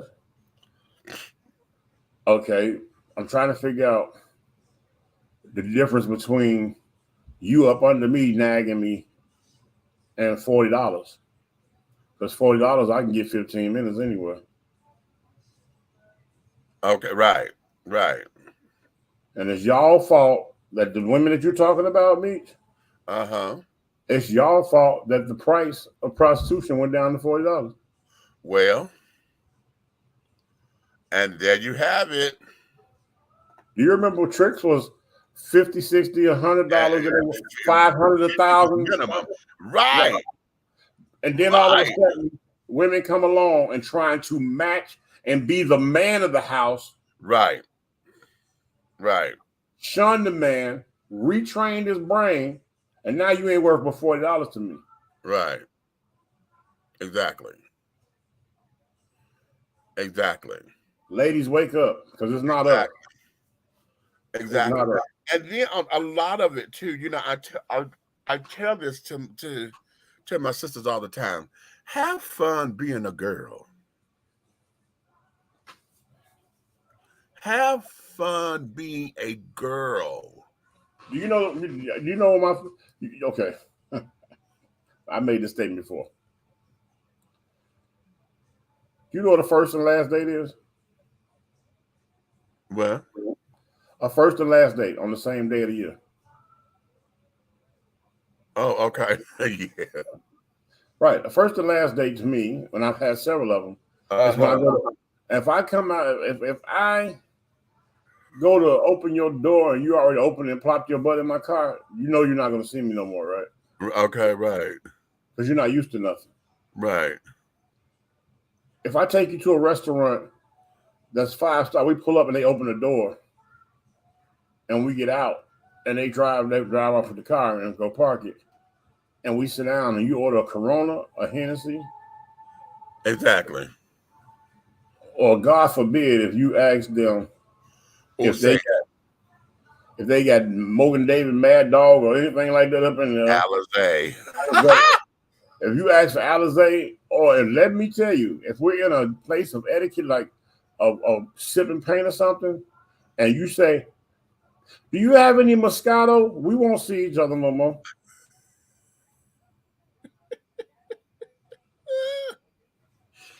Okay. I go to places where if you say, "Can I get a glass of Moscato?" they say, you know what the response is? We only have wine. That might have went over through y'all head. Right. So,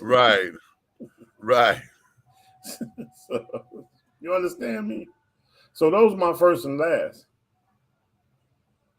And then another one too is a stickler. And I'll never forget that I was trained like this by somebody, an older gentleman in my life. And then I saw a movie, and you're going to know what movie I'm talking about.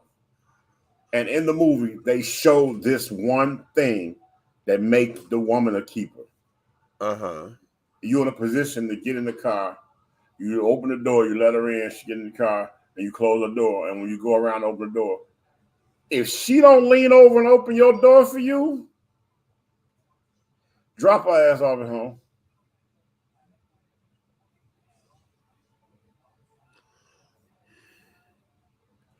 And when I was taught that, it became something stuck in me. And still today, I look for it. And I'm married. But I turned around and saw an old movie, which is a classic film now. And it was an Italian boy dating a black girl. And the Italian boss told him that. Uh-huh. And when he told him that made me sit up in the movie. Like I said, oh, snap. Mm-hmm. And when it got to the first date with the Italian boy and the black girl, and he opened the door for her, because the mob boss let him use his car to go on the date. Right.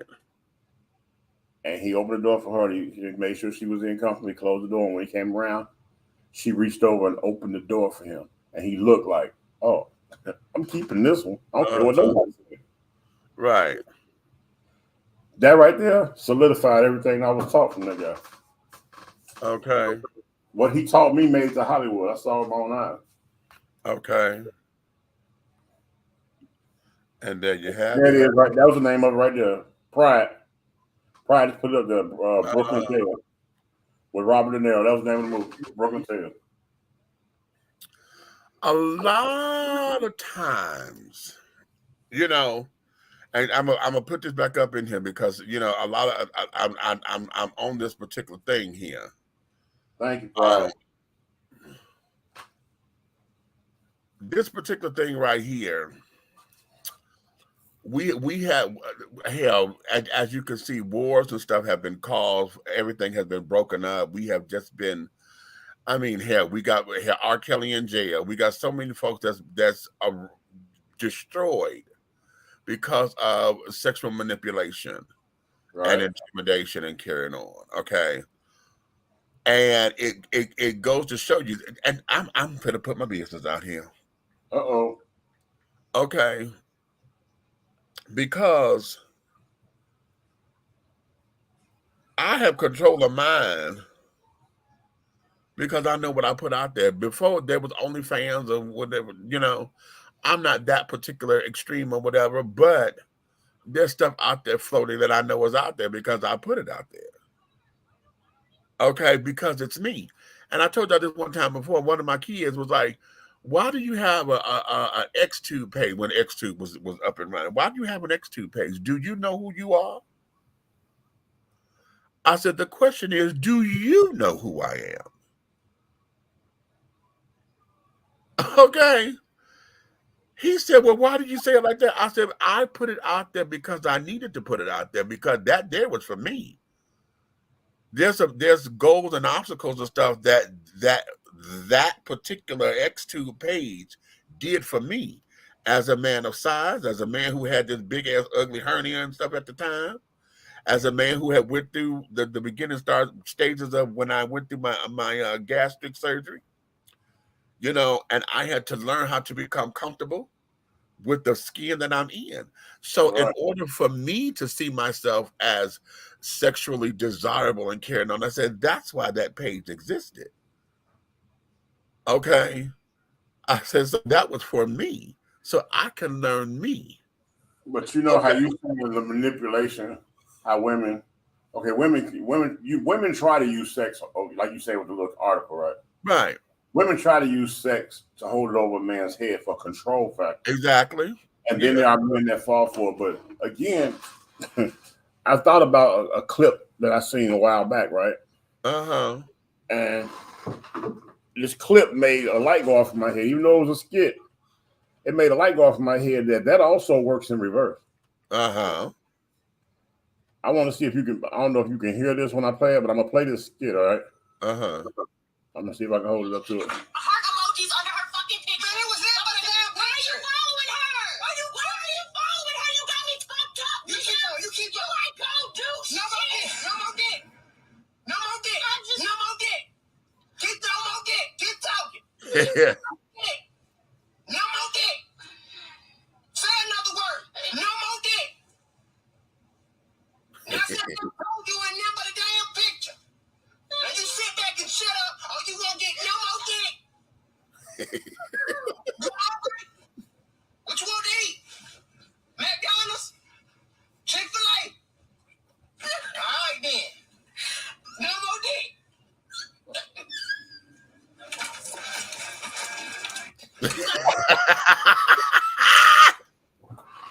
Yes. Yes. I love it. I love it. Right. I thought that was the cutest thing because it showed the reverse of the power. Yeah. Because that's how they act. But here's the thing. The whole idea of using sex as a tool of manipulation and control. Here's a deep question that may be a stretch. Mm-hmm.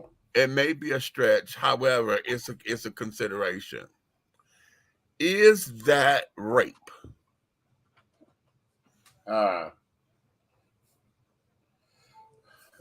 You want.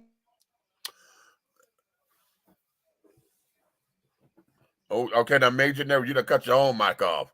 You done muted yourself. Okay, we're back. Yeah. All right. Let me tell you. Okay. Rape. Okay. Randomly assessing penetration in an eager form. Rape. Okay, look. All right. This is what.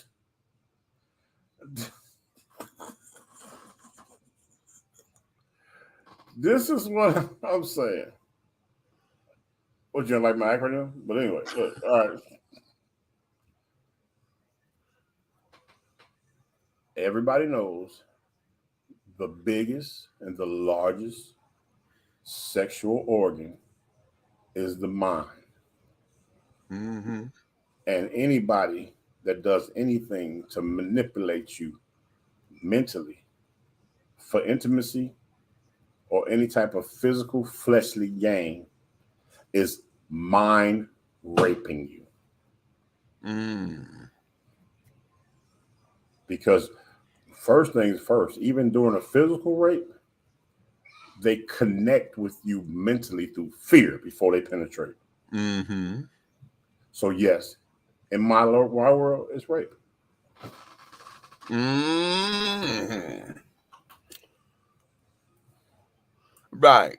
Because the fear of absence for those who are so this, so that. Men who lose their mind, honey, oh my God, she cheating on me. Okay. All right, because up here, got fucked up here. Okay. She had a past before she met you. And the first thing you think of, now that she with you, she can't even talk about her past without you getting upset. Why? That makes no damn sense. It's stupid. I know girls who do the same thing. What you doing? That was his past. Well, I'm your motherfucking president. You know me. You are not the oxygen that supplied me, bitch, before we met. There's someone in my household that has that problem, and the reason they can't maintain a relationship. Okay. No, you know who I'm speaking of. Yeah. And they're absolutely the reason everything that you can't do nothing about that already has passed in your life. Right. Dictates your future, and it destroys your happiness. Yes. Yeah. And you're too stupid to see it, and the whole world is telling you the same thing. So that exact same. I tell people all the time, I put it to you like this: I wouldn't even be in the matrimonial position I'm in right now had I let what my ex-wife did to me dictate what I was going to do with the rest of my life. Okay. Because had I let that dictate my steps, bro, there'd be 6 of them around here naked. Right. And one of them, and they all have all of them be, I'll be naming them after what they're supposed to be doing. I'll be like, dishwasher, come here. Exactly. Like breakfast, come here. Right. Okay. Don't do. Right. I'm serious. Don't. Hey, nurse, come here.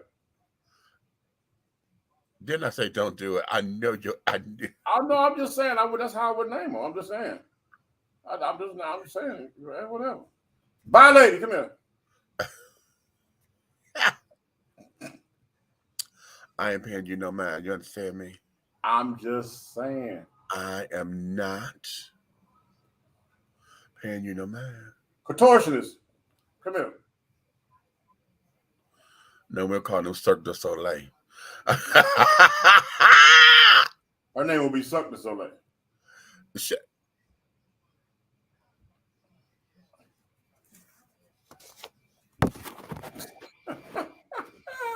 Why you always do me so bad?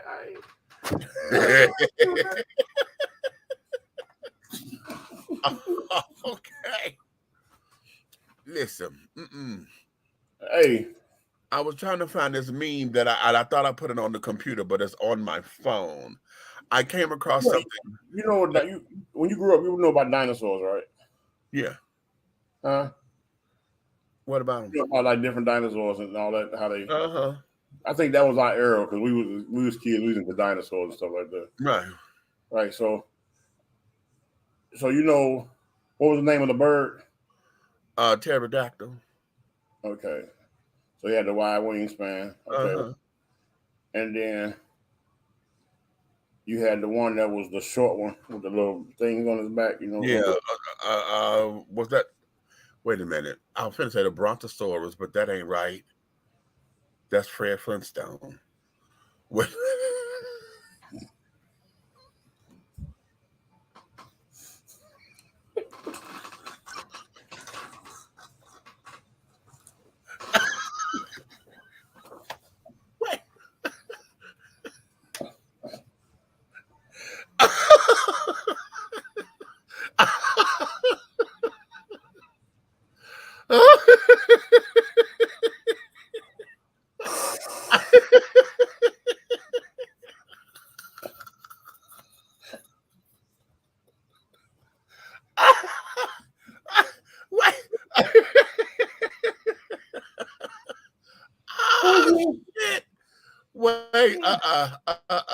Wait, See, you're gonna make me Google it now. Because that wasn't right. That was not right. I was trying to say it just as big as day. Okay. And knowing that was that was a Brontosaurus burger. And that's Fred Flintstone. Now I know the tall ones like Godzilla was a Tyrannosaurus Rex, right? Uh-huh. You ever seen them clap? Their hands clap together? No. Huh? You ain't never noticed something about their hands. They couldn't clap together. They couldn't, right? Yeah.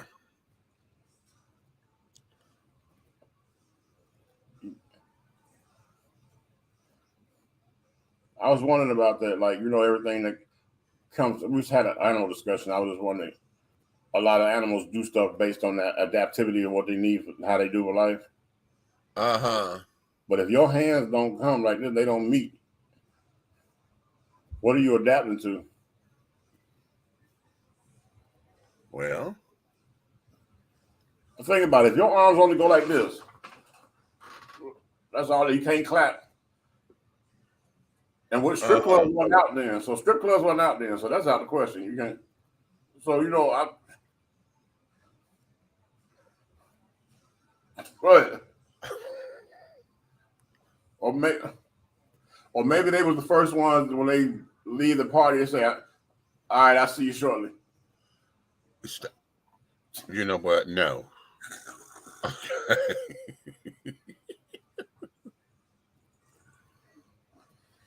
I'm fucking with you. Okay. How many hickeys could a giraffe get on their neck? Right, that part. All right. And when they say the two giraffes was necking,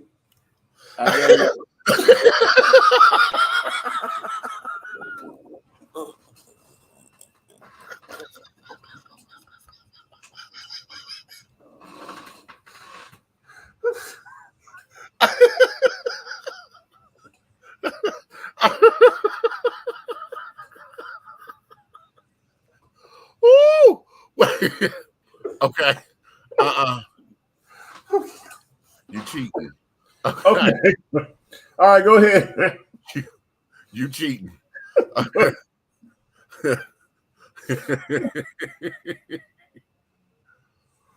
Ooh. I'm sorry, but I be having these. I wake up in the middle of the night and there be animal stuff on TV, and I be like, I just be wondering why. Go ahead, anyway. Oh Lord. Let's see. The thing with the little humps on the back was a Stegosaurus. Look what he said. What? What? Don't start no shit. And a Tyrannosaurus Rex hands were too short to wipe their own ass.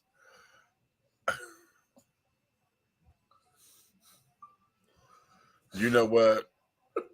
That's DC's ass. You know that, right? I know that's who that is. That's DC's ass. Okay. Okay. Okay. Okay.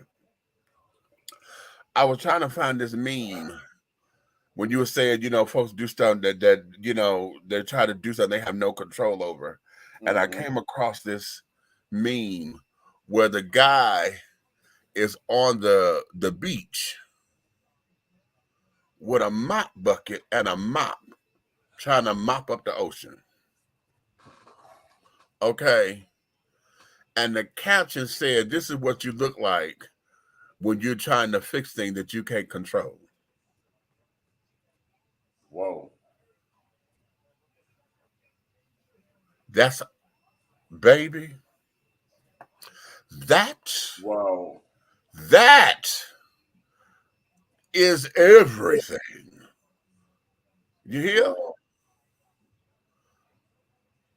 When I say everything, I mean just that. Wait, did I put it on my wall? I think I may have put it on my wall. This is what you look like when you're trying to fix things you can't control. You know, when I say that, you know what that puts me in the mind of? Huh? What? The day I pulled in my driveway in Lithonia, right? Uh-huh. And I saw this Great Dane trying to sleep with this doggone Shih Tzu. You know what? I'm not. No, don't do it. No, I'm serious. The Great Dane was trying to hit the Shih Tzu, and he couldn't get that low. If you don't stop it,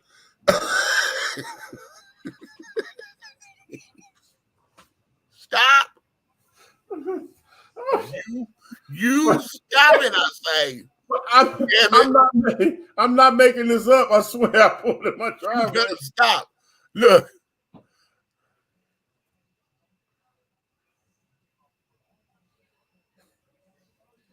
You know what? I can no longer call Marquis stupid. How you look trying to control things you can't. You need to send me that. Okay. This here speaks volumes. Yeah. Just to look at this, I was like, what? Yep.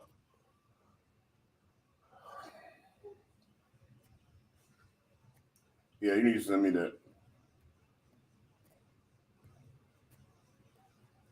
Yes. This is just everything, honey. And wait a minute. Let me see. Let me blow this up on y'all end because I want y'all to get the full effect of that. I was trying to download it so that I could play it directly in our system, but it wouldn't let me download it for some reason. Maybe you know why? Because this is an Instagram thing. Hold on, let me see if I can do this. I'll tell you what was getting me is Skip. Right, like okay, right, okay. He had that I'm making progress Skip. Yeah, like uh-huh. Yes, he did, Jesus.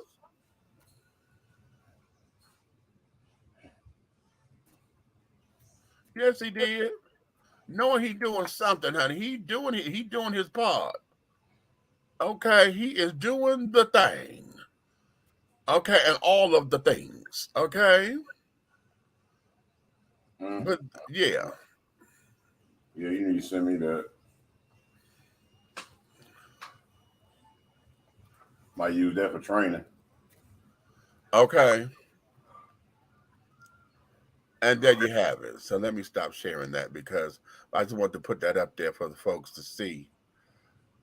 Okay. What you say, Prayer? I don't watch Atlanta regularly, but did y'all hear about the latest EP Work Ethic where they went in on Tyler Perry? Really? No, no. EP.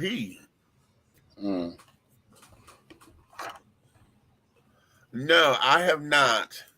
But it doesn't surprise me because I've spoken with a few of the actors that have worked on set and carried on, and you know, oh really? No, okay, that's the latest episode.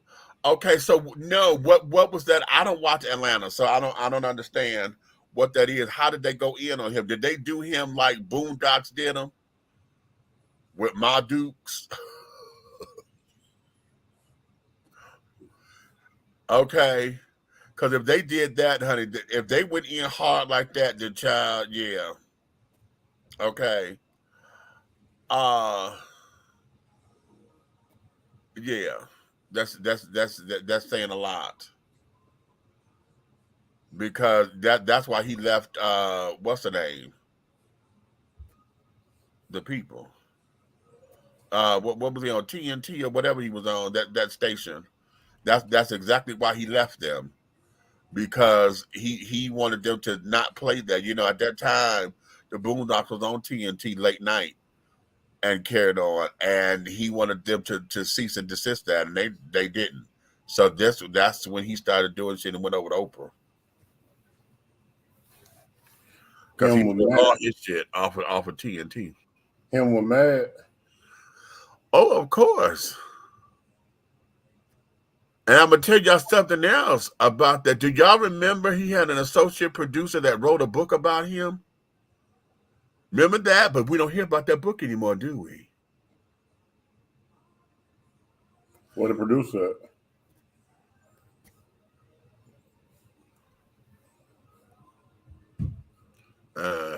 Yes and no, they were kind of fair, but brought up the quality of his work, the content, and his overbearing control of everything.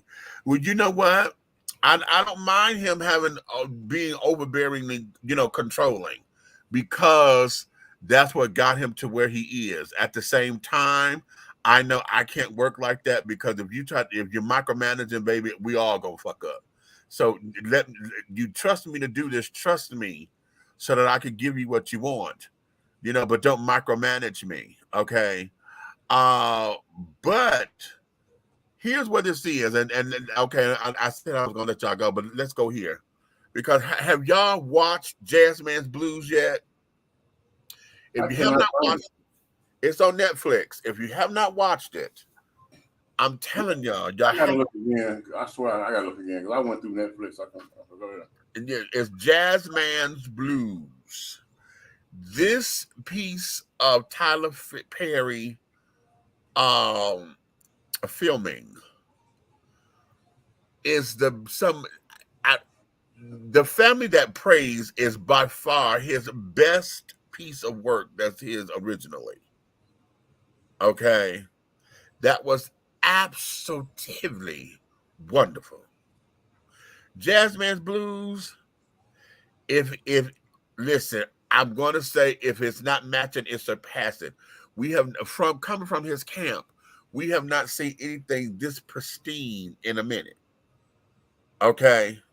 Now, everything else, a lot of his work has started to become very, very predictable, because when you understand his formula, you start to know he's doing stuff on purpose. In fact, he's even said that in a recent interview, that a lot of his stuff was on purpose. Was he okay? I don't know. Was he an actor in Alex Cross? Yeah. Right. Oh, he wrote. No, he just acted in that. Okay. Yeah, that wasn't his. He was talent in that. Okay. When you start to understand this formula, like he said, with going everywhere, I think he said this on The View, that I remember.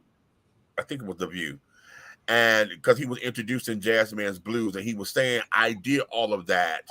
I had to do this, I had to do this, I had to do this, I had to do this, so I could keep my audience. I had to build my audience, and this, that, and that. He said, now I'm able to do stuff that I want to do. Right. Jazzman's Blues, he said he's had this for like 20 years. He wrote it, but now is the time, now he can sit down here and do a piece like this, which means that all this time he's had to perfect the script. You know what I'm saying? It's not one of them quick turnarounds. See, that's the other thing. His work ethic is lovely, okay? But you're turning around 2, 3, 5, 6 shows at a time. Right. You're talking about y'all sitting up here writing whole seasons of shit, okay, in 2 months' time. Really? Okay. And the way how y'all shooting, hell, y'all shooting in a marathon status. Mm-hmm. So that everything can be done, which, okay, if you got the stamina for it, okay, that's lovely. But then let's watch the quality of it, because now it gets to what are we doing? How are we on set? What are the actors like? You know what I'm saying? So all that military style, okay, I need you, that, yeah, okay. Now, my question to him, if ever I were to get an interview, which I would love to do, I've been trying to put it out there. I just haven't concentrated on him enough, because he's too, he's the man now. Everybody trying to get to him, so now he get to pick and choose and all of that. But my question for him, one of them, would be: has he ever been on the set of a soap opera? Because that's his genre. Soap opera writing is his genre. Okay. He loves episodic type television, and this, that, and the third. I mean, hell, what's this new show that's on BET Plus? Zatima. I don't even know that show yet. Okay. I'm like, you got another one? Okay. Oh, that's his. Yeah. I keep seeing the advertisement, but I won't click on it. Yeah, that's his. So, in dealing with all of that, when we see the work, you're turning around so quickly.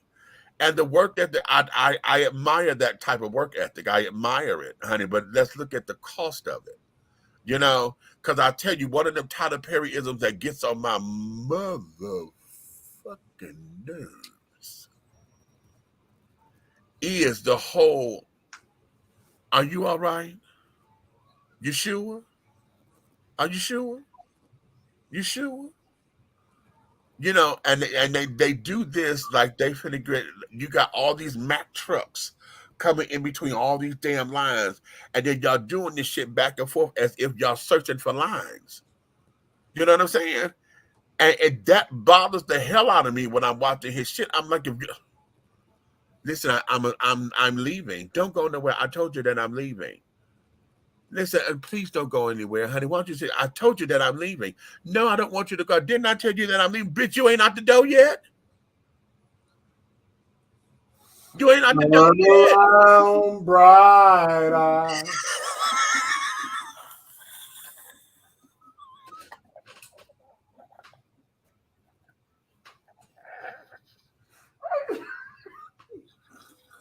Wait! Did you?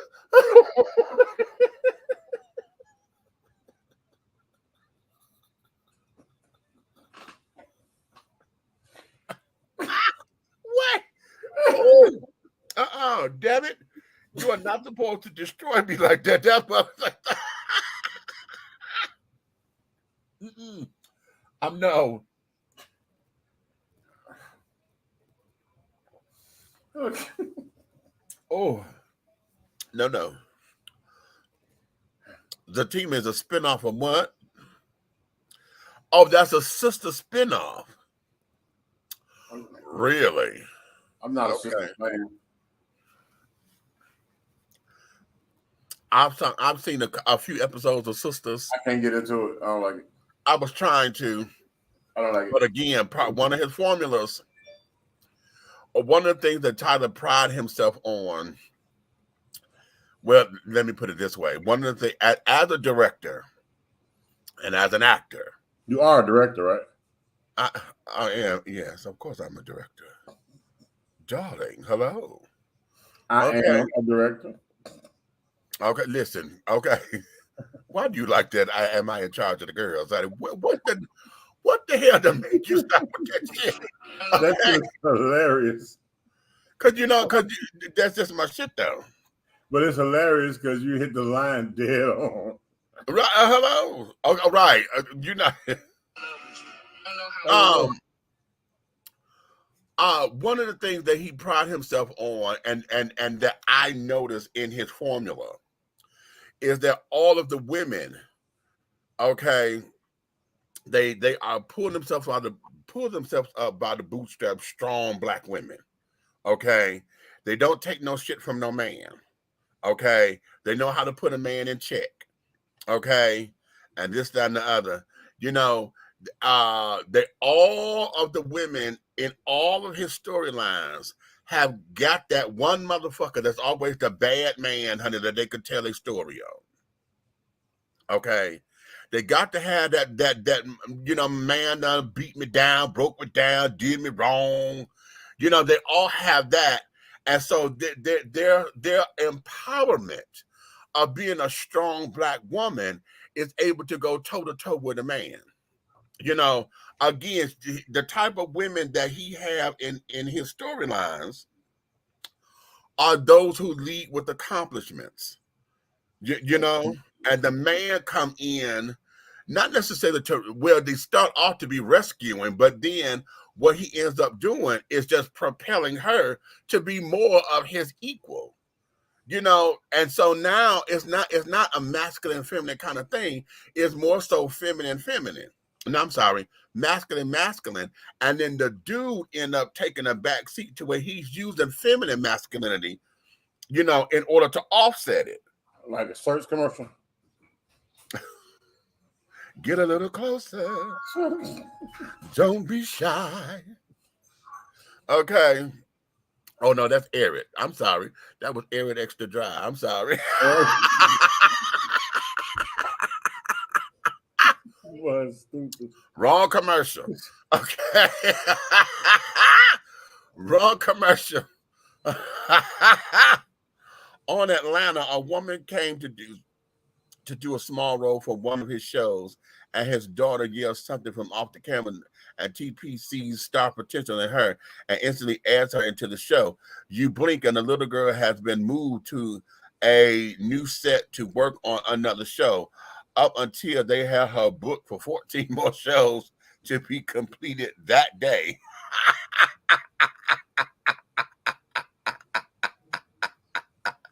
Okay, right. Now that's a slave mentality. Okay. Okay, right. So that is a slave mentality. So a lot of that, yeah.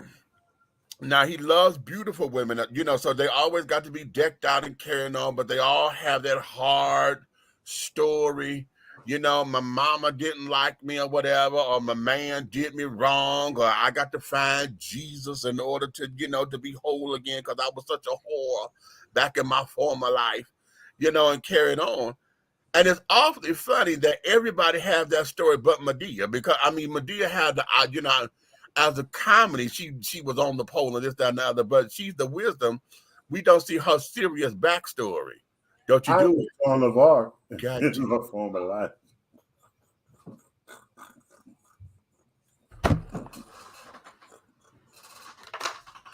We gonna let these folks go home because you acting up. You acting up. We gonna let them go home. Okay. Yeah.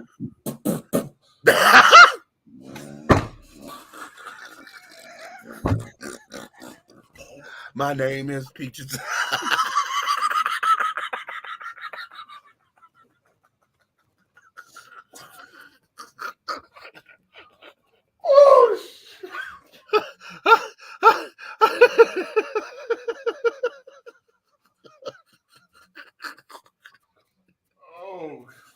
Listen, we getting silly, and it's fatigue high. Okay. All right. So listen, we're gonna let y'all go and carrying on. Tomorrow we will be here, and keeping up with the spirits of carrying on. I want to do a shout out right here because y'all know it's been 9 years that my brother has become one of the ancestors, and his birthday was this past Wednesday, the 5th of October. He would have been 49 years old this year. And shout out to my Libras. Okay. It's been kind of rough this particular birthday because I was always concerned about my mother around his birthday, but now mama not being here, this is, it had me in a space, and I'm still there. I feel myself slowly coming out of it because I'm claiming coming out of it. I'm starting to pick up my house. It's a work in progress, but I'm starting. I could actually see me moving toward progress and carrying on. But I'm still there. I still need help and this, that, and other to get me together.